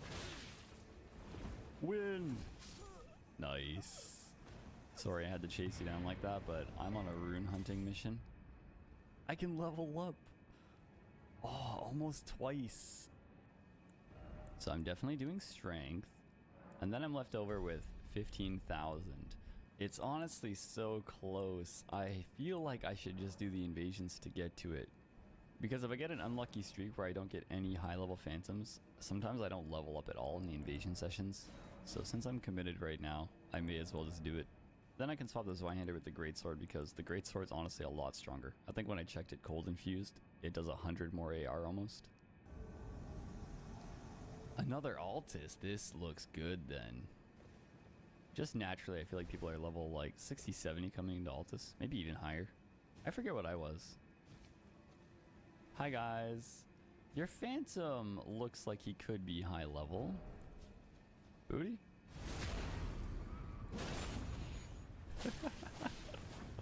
That's pretty evil of me, but I really am on a mission right now, guys. Sorry. No! Thank God. I'm so sad. I thought he was about to roll into that. No, he's got 2 HP. Nice, he's dead. You know, he's got the Vare mask, the bleed dual katanas. Couple thousand, maybe? 2,000? Okay. Not the worst. Could have been better. What? Bonk. What? Bonk. Into this. Now you're poisoned. Bonk. Spin to win. I'm on a speed mission here. I'm sorry.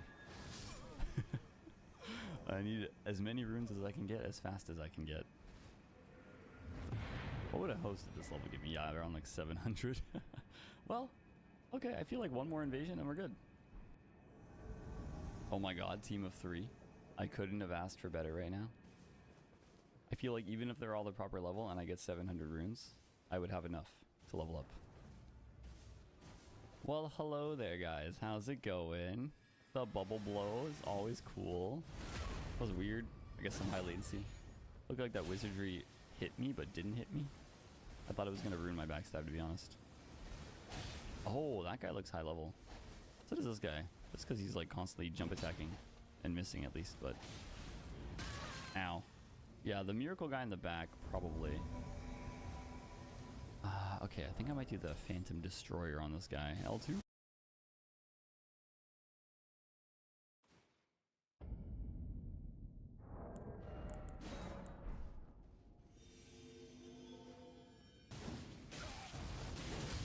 unfortunately. He jumped, so it saved him. This guy's a jump attack enthusiast. He's doing it from like 5 miles away. I need enough time to drink my physic here to get the regen. Jump attack. Indeed. Bonk. L2. Running R2. High latency though. He knows to the spam roll. Ooh, high level on that guy as well. Alright, well he is frostbitten. Maybe I should go with the bleed as well. He's got 2 long-range specialists though, and that one does immense damage. Okay, we gotta watch out for that guy for sure. Wow. That's scary. I might take them up the hill. I don't want to be standing on water with that incantation spam. Definitely not. He's doing it right now. Oof. I definitely need to kill this miracle spammer here first. Or isolate the bleed guy. No, not that one. That one. I've kind of... Hey!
lost them in the trees here, which is good. They don't know where I am exactly. This guy's hunting me with his entire life. Hey there. The host is also here. Oh. Blizzard kind of saved you. A little. Oh. Ugh. No way, man. Oh, that wizard spamming is awful. Excuse me, I'm healing here off this cliff. Whoop. Was the worst time ever for me to run out of FP, by the way. Whoop. But good to know that the high faith caster is pretty laggy. Okay, maybe we won't kill him first. But that's gonna pose a problem because... Oof. His lightning does immense damage, right? He's the highest level one, though. We're gonna have to kill him eventually. I just need to do it in a tactical way. In like a camp, maybe. Somewhere where he can't spam his lightning attack at me. Because anything in the way of it actually blocks its tracking, which is nice. So if I use these walls, we won't be spammed by the incantations as much. That one's not too bad. It burns my HP, but it's the other ones that are much worse. Wizard. That's also bad though because he can do immense damage if he does happen to bleed me. 3gen's doing some good work here though.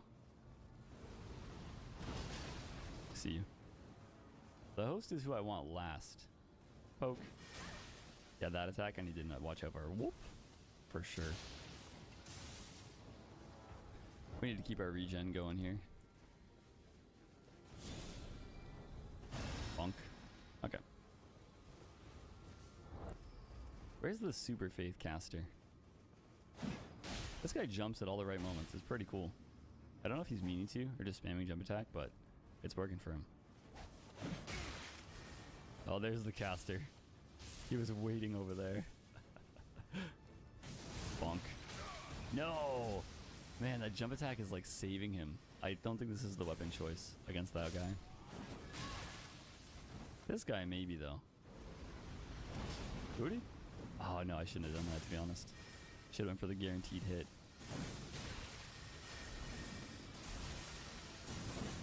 I think I got him, no? Yeah, cool. Okay. Biggest danger out of the way there. That seems like, yeah, I knew that was gonna be a payout. I knew it. 100%. He did way too much damage with that lightning incantation. Bonk. Okay, you're dead too. Are you high level also? This could be like the payout squad. Yeah, you are. 21,000. Oh my god, perfect. And your host isn't though, of course. Heavy rolling as a wizard with like no equip load. Well, thank you guys so much. Those are the levels and the upgrades I need. Huge.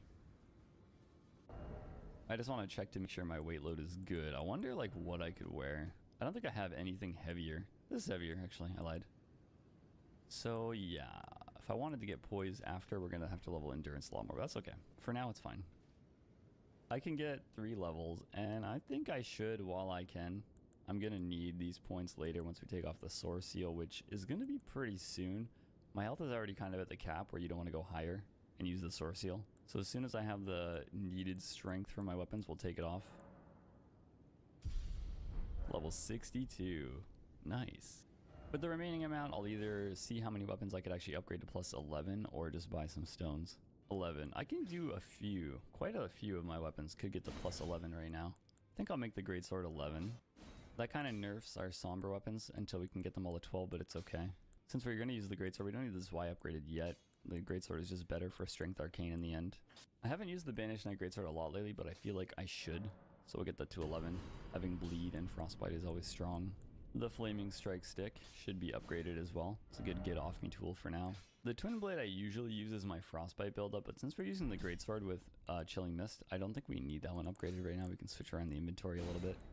I can't leave my baby behind. We upgrade the Claymore, of course, and then a few more choices here.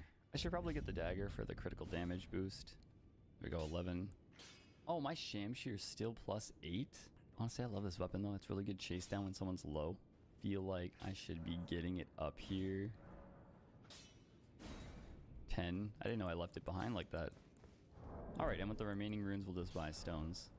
I think we'll just go for 4s at this point. And I can buy 1, 2. Okay, now let's reorganize this. There we go, now we're all set for the PvE journey. I'm thinking we'll go to Celia Town next, so we can do Millicent's questing a little bit, collect some things in this area. I also may as well grab the needle while I'm here. Well, hello there, O'Neill. How quick can we frostbite you? The answer is very fast. Poison! I mean, Scarlet Rot. Yes, Chase, that's definitely poison. Whoa. I don't know why I didn't clue in that there's an enemy beside me there. Maybe the Phantom just made me think it was just no threat at all. While frostbitten, that does pretty good damage. I like that. Ooh. It's a weird attack to dodge. Hard one. Get some physic going here. Boom. Does he always fan it? No? Okay, we gotta refrostbite you.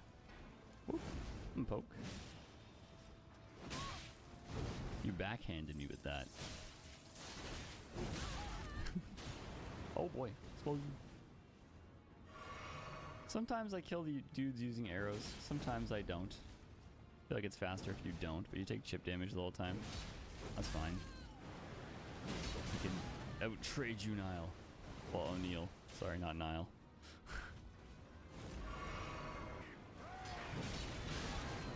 You're buffing them. That's dishonest. Excuse me. Oh my god. I lied. They're scary. Holy. I don't think I've ever been hit by them all at the same time like that.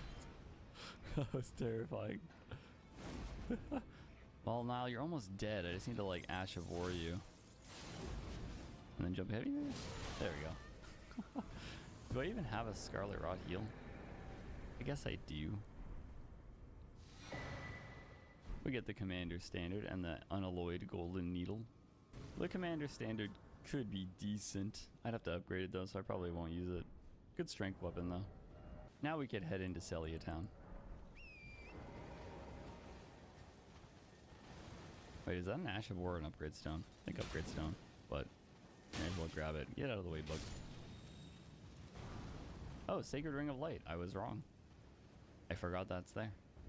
I'd like to put in a formal complaint from FromSoft. Why is it that near every important NPC that you must return multiple times to, there isn't a grace? Could have put the grace right here.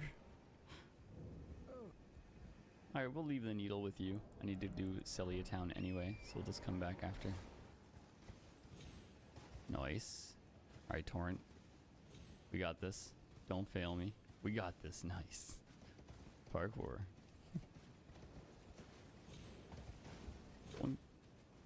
One lit. And then this one, yes. There's an item here, though. Can I not get that on the horse? So sad. Stone sword key. Ooh. No! 2 down. Come here, Torrent. We're just parkouring all the way from up here. Whee! Wait. I remember I did this with a kukri. And it didn't. Nice! I threw a second one, but. And the final one. Now, Torrent, how skillful are you? What the? Why did it work in the last spot? Okay. Can we do this, Torrent? You and me. Yes. Save me some time. Get the golden seed. There's the one that's back here. Excuse me, wizard. You must die. Okay, yeah, the imbued sword key one is definitely worth.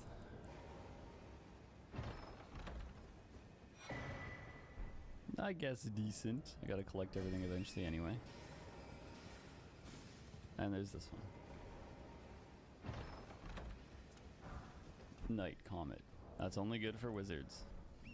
Now we just head up to Millicent, and we're going to do the beginning of the quest line. And then either defeat a second boss or do some more invasions. Oh, Millicent, I have a gift for you. Also, sacred tears appreciated. Well, my flesh, it is a curse. If my flesh... Oh, I just realized I didn't go grab the needle from Gowry. Alright, so you better be done. Alright, at least we have the grace there so we can just warp. I'm back with a gift. If my flesh... You...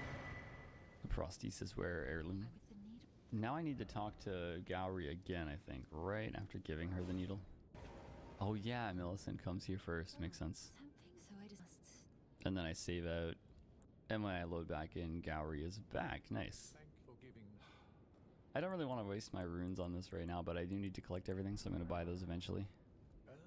I also just realized that I never went to the rooftops in the school, so we could do that to get the key.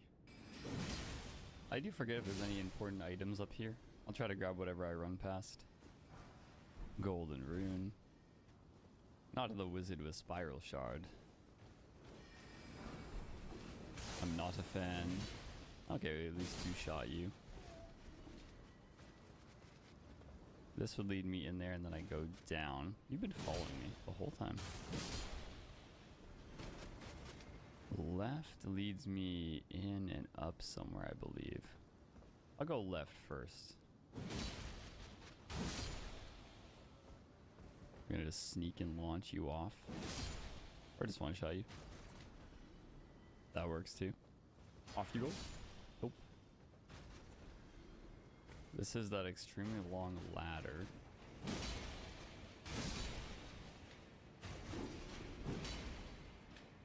Ooh. Oh, they both don't get one shot. What do you guys drop? Oh, their helm. Wow. This might be the longest ladder. Actually, wait. The one in Stormvale is probably longer. On the right side, no enemies up here. And this is... oh yes, the crossbow. And then this time... I'm gonna go across here, and then we head right. Oh! It hit me out of the air. I returned the favor. Let's make sure we fall down correctly here. And we don't miss any items. Like this. And then there's the two crabs right there. No! Not enough length. I remember there being either a stone sword key or the imbued one. Yeah, the imbued one. Magic grease. I wonder if this one is meant to fall. I feel like I always see him fall. Maybe it's to show you that room is there.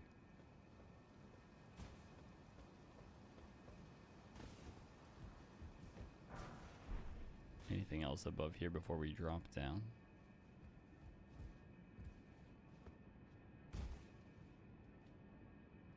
Nope. Just the glintstone key. That's it. You're scarier than the wizards, though, with your triple crossbow. Chilling mist. R2. Nice. Oh, wizard behind me.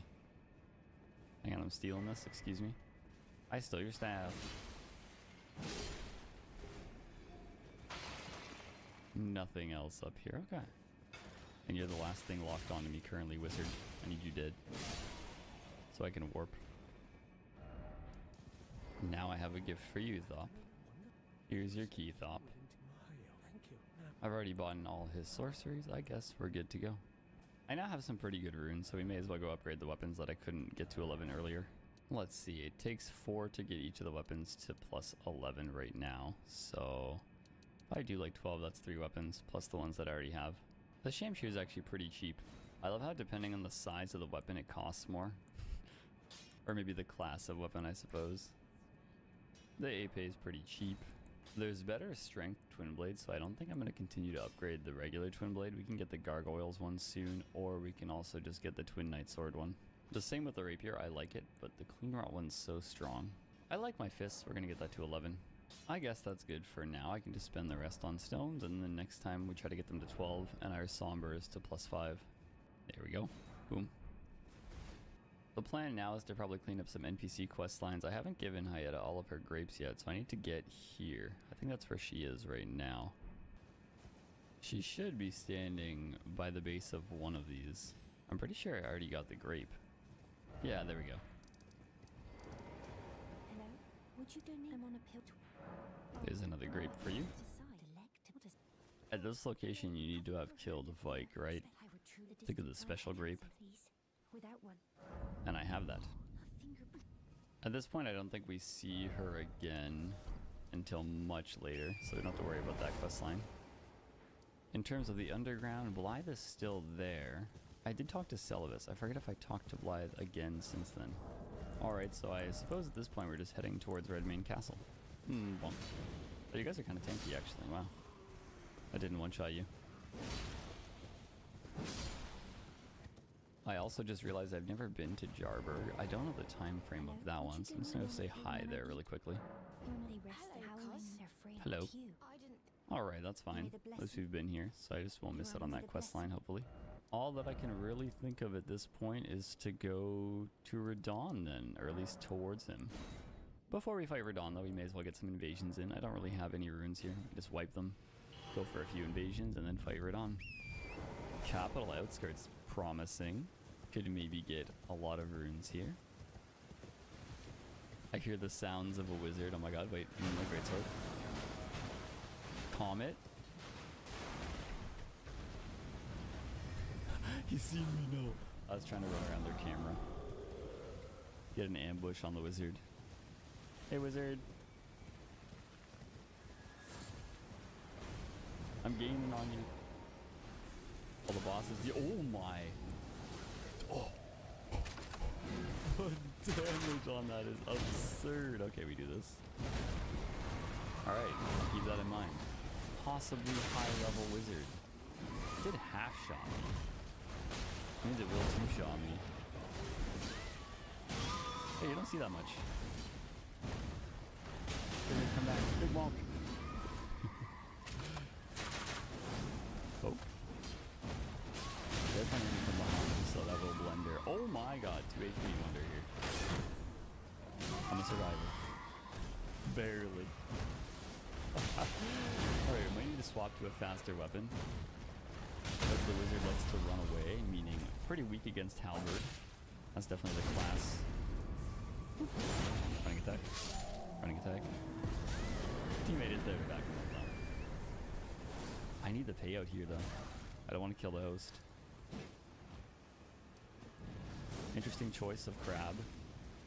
Bonk. 2 HP wonder. No. You saved him completely. Oh man. Okay. Maybe I need to hit Finch a few times. Possibly. I'm letting the regen do a little bit of work right now because, well, he's just spamming R2 anyways. No harm done here. Comet! Poke. Finch, you back up, okay? Because you don't have a lot of health. I want your over level here. I was hoping he'd try to trade into it, but he didn't. Maybe Dragon Halberd then. Hey there, I'm trying to cut you off. Not the other way around. Bonk. This guy loves his L2 as well. Finch, come here. Bonk. The patience game is helping me right now. I'm not going near that ledge. That looks silly. That doesn't track, right? I don't think. I don't think I'll be able to get him with a full combo. I definitely need to start just like chip damaging them. Finch back up. There you go. Alright, perhaps I should hit Finch a few times just to weaken him so he doesn't stay so aggressive on me. He wants his teammate to hit me while he's just dodging with Bloodhound Step. Bonk. Almost. Oh. Wing strike. Oh, Finch, back it up, man. You need HP. He's really protecting his high-level Phantom well.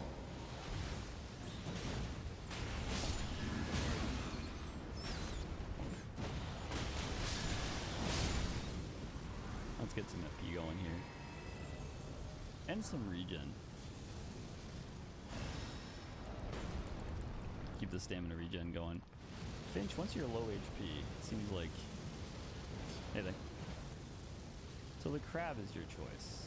Okay, we can go for the frostbite with the twin blade then. Oh, that rock saved him.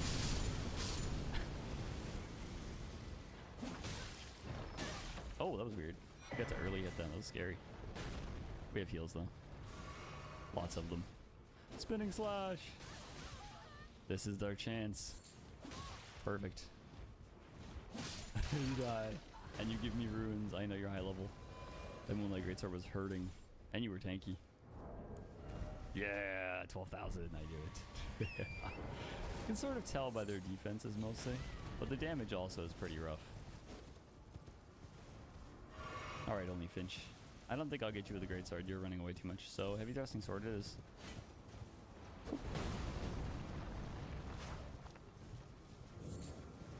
The Naked Curved Sword Wonder. Bonk. Bonk. Bonk. Running heavy. The master of the back pedal down. Alright, we got 13,000 for one invasion. That's solid. Wait. Redmane. Hey, it's where I'm standing. Hello? Midnight Wonder Boy. Dead. Right? No? Yes. But got up just to die again. Scary. R2. That's scarier for you, though.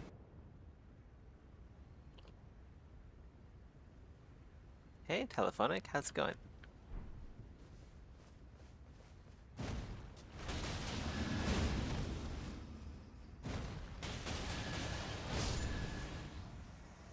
Doing alright. It's a quiet stream.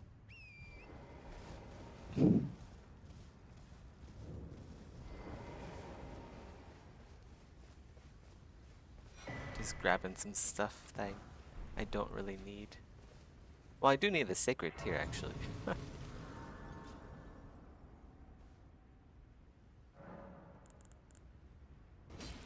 Excuse me? I didn't think you'd keep attacking, I'm gonna be honest. You have like 2 HP. That's brave. Those things are not my favorite. Hey there. Bonk. Oh, you're alive. Why do you keep attacking when you have 2 HP, Hosty? I don't recommend. You're like dead almost. Ooh, although they can probably like 4-shot me. So I gotta be careful. Ugh. Oh. Roll catch. Roll catch. Another R1. Do I not have Into a backstab. Bike's eyeball? What? Fully charged heavy? I killed Bike. I don't know if you tried the dodge or not. I don't think so. Oh, maybe it's another eyeball around here. But I'll take it. Not many From where, though? runes, sadly.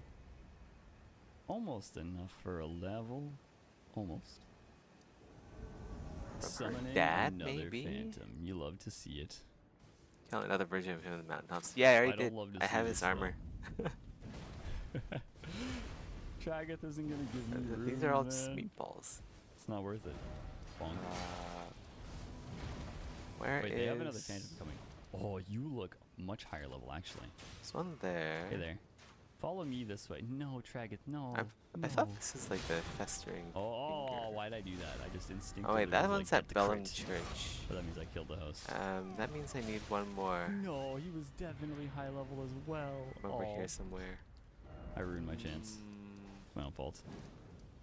My greed for the crit. We'll do another. Redmane Castle, nice. I am standing here. Can I go in there? I can go in here. What? I don't think I ever invaded into here. Artist check. That's pretty cool. I guess because they didn't. Wow, I start actually the festival forgot where yet. like the Like actually accept it.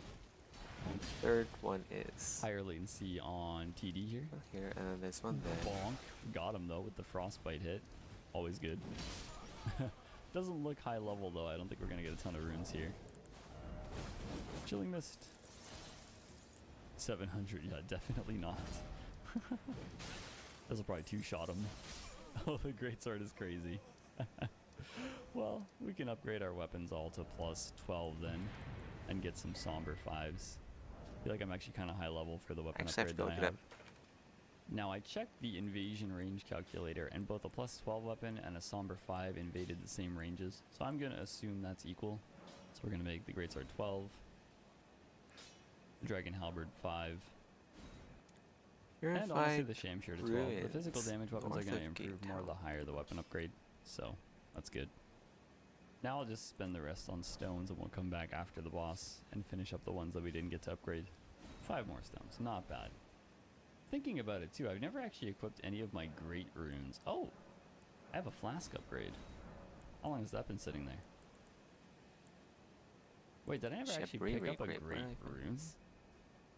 Maybe I didn't. I technically only have Edgar the Limgrave one Revenger. right now, right? I'll run and grab that. I already killed I've seen him some requests though. to use them in the playthrough. I just always forget about them because you can't use them in invasions. I really do hope the DLC brings some that work. Honestly, I'd love to just use the Morgoth's Great Rune, give us all higher HP, make us all tankier. You die so quickly, even at like meta level and higher. The combos get pretty ridiculous, That's fun. and the Ash of War damage is high. Everyone having more HP would just make the combat last longer. I have to be invaded by him again. Now we equip Godrick's Great Rune. I thought I killed him Let's see how much our stats change, honestly. What's the AR on this? 499. What's one of these, is it? We use a rune arc. Pretty sure these are all... 523. Just because you gain strength dex an inch from it. Okay, maybe I Alright, didn't back pick up to the Radon. one in, Let's make sure we talk to everybody in yeah, I here. probably didn't pick this one up. She gives you a bow. I enjoy this bow. That's the only thing I can think of. Let's not forget that. Light bow. Alex. And Blythe. Hello there. Yeah, there it is. And then we That's talk to Jaren. Now, I don't remember for quest lines if you're supposed to I didn't know summon there's them. like, I'm they're probably all gonna summon identical. Alex, though. Except for that I one feel like his needs it. fingerprint grape. Even though I feel like summoning the NPCs increases his HP. Alright, now we go enter the Radon boss fight.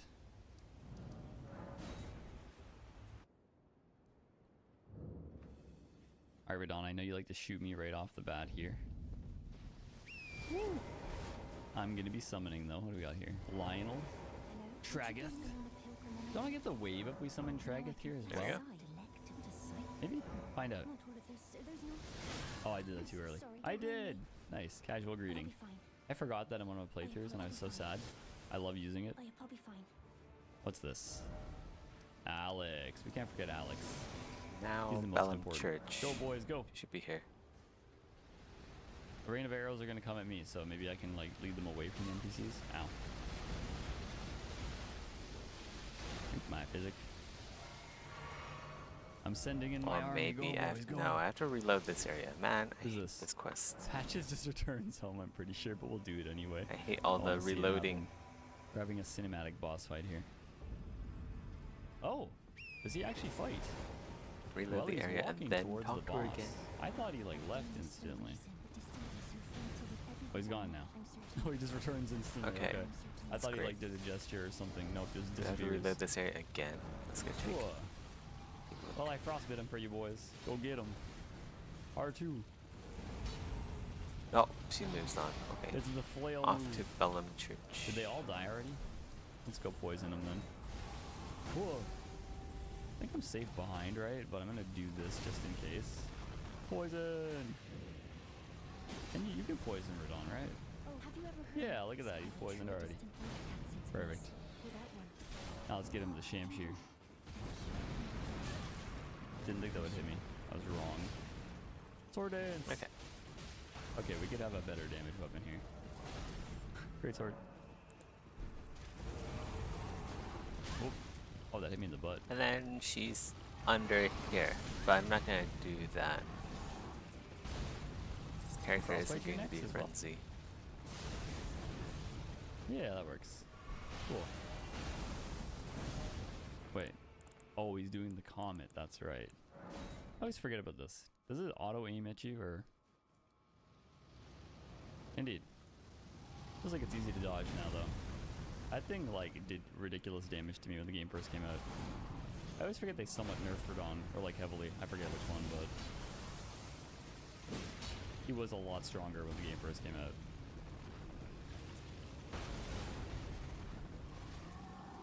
Same with Millennia, right? Most other bosses didn't really get that many nerfs. It was just these two.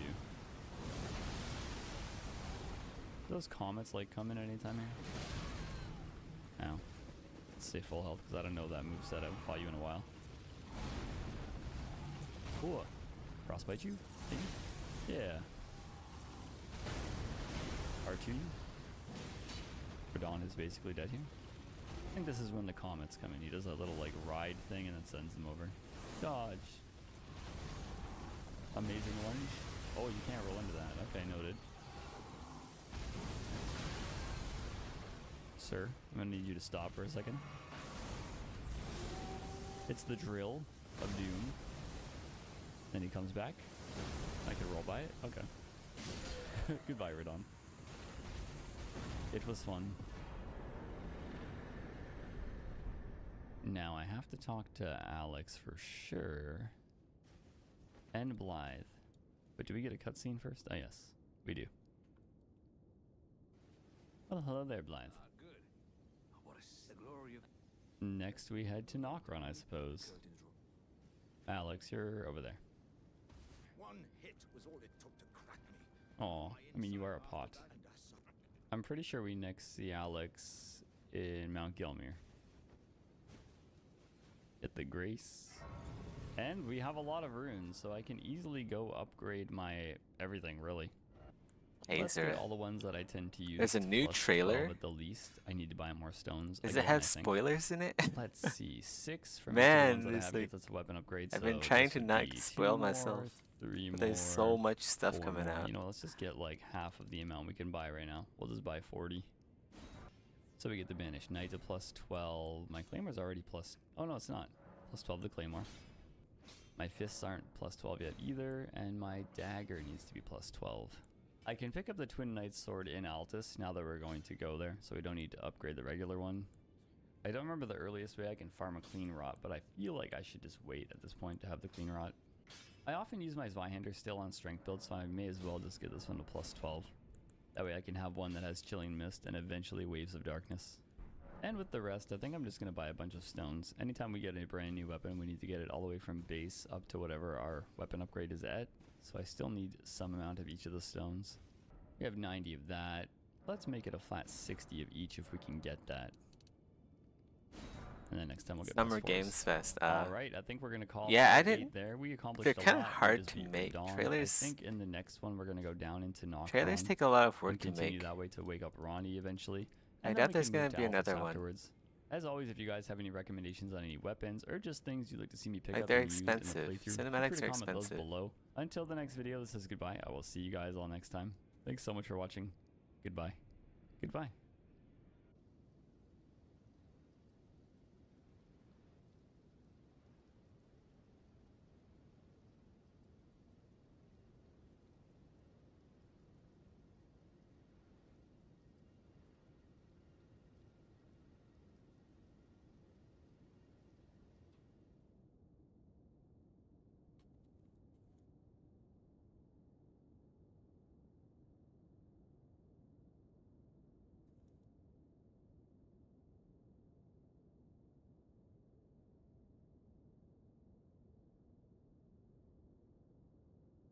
Oh man, I've already been streaming for a while, guys. I might have to head off soon. I know you guys just arrived, but I've been live for like 5 hours now. I'm gonna fix up the topology here. And then, what else? Yeah, there's just a lot of sculpting left to do. I thought I was close, but nah. Still got a lot of sculpting.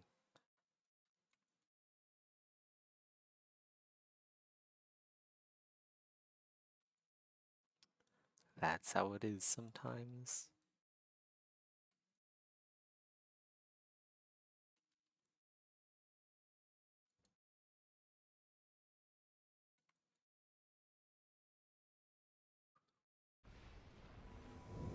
Oh, that's summoned to a connection error. Yes.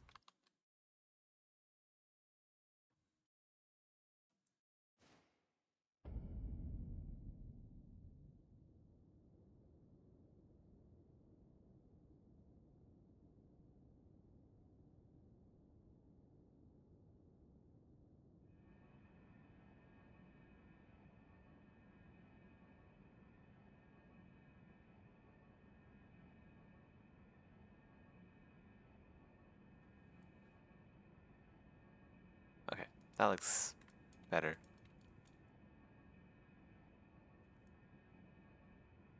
Probably make this a bit nicer too. Maybe add one edge loop in here.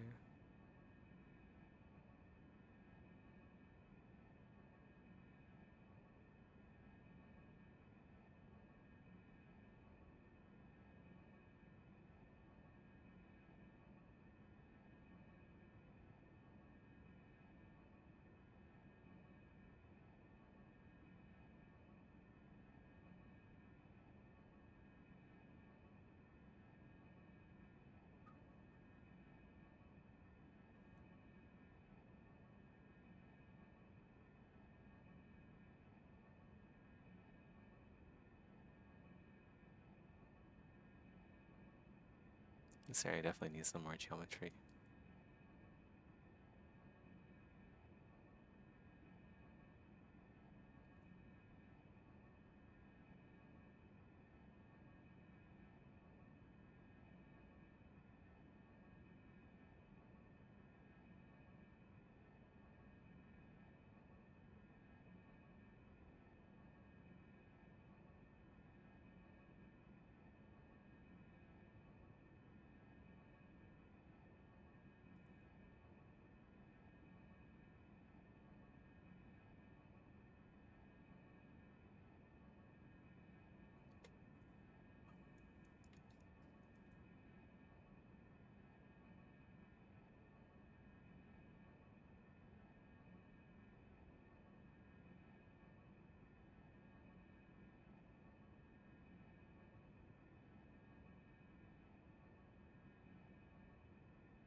And same here.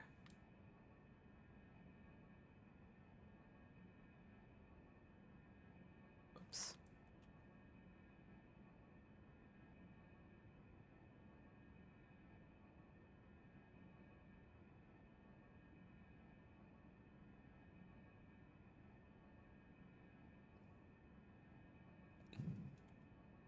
Wow, that's crazy how thin that is. What the heck?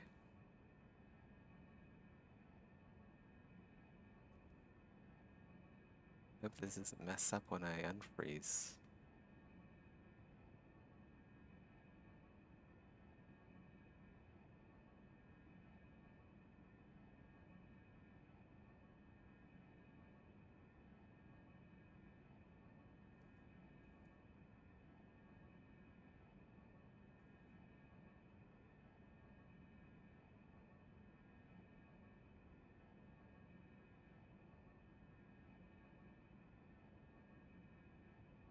Oh, the chest area here. I think I modified this on the vampires because it needed more geometry. I'm gonna do the same here.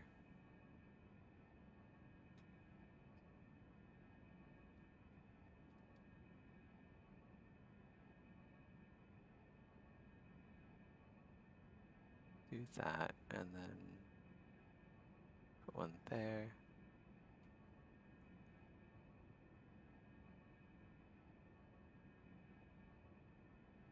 Hmm. Okay.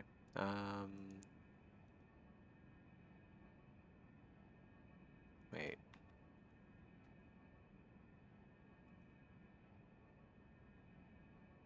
Whoops.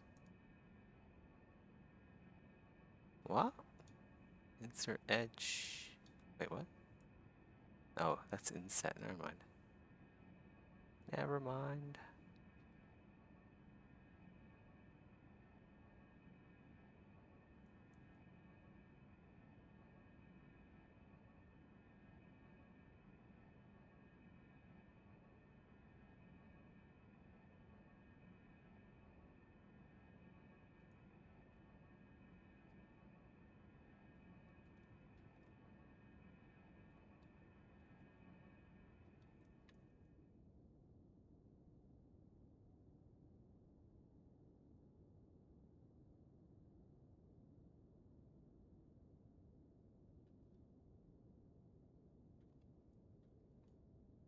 Alright, let's save it.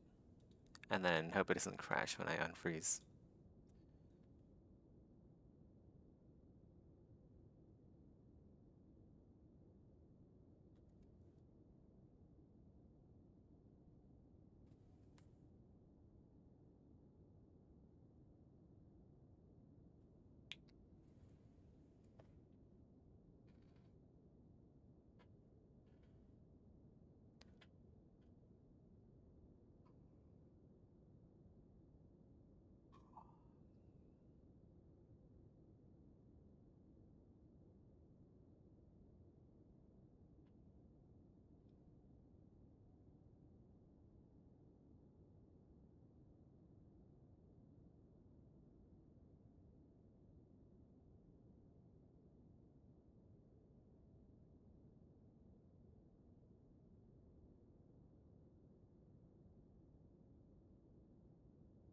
Looks like it's working so far.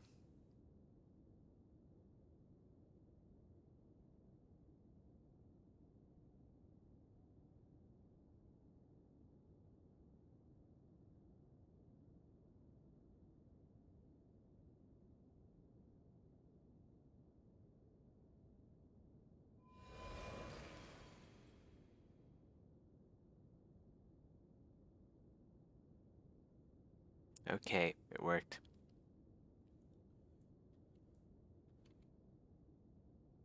Alright, well, I've streamed for about 5 hours. Pretty sleepy. I'll see you guys later. Got a lot done today. Every day we're getting closer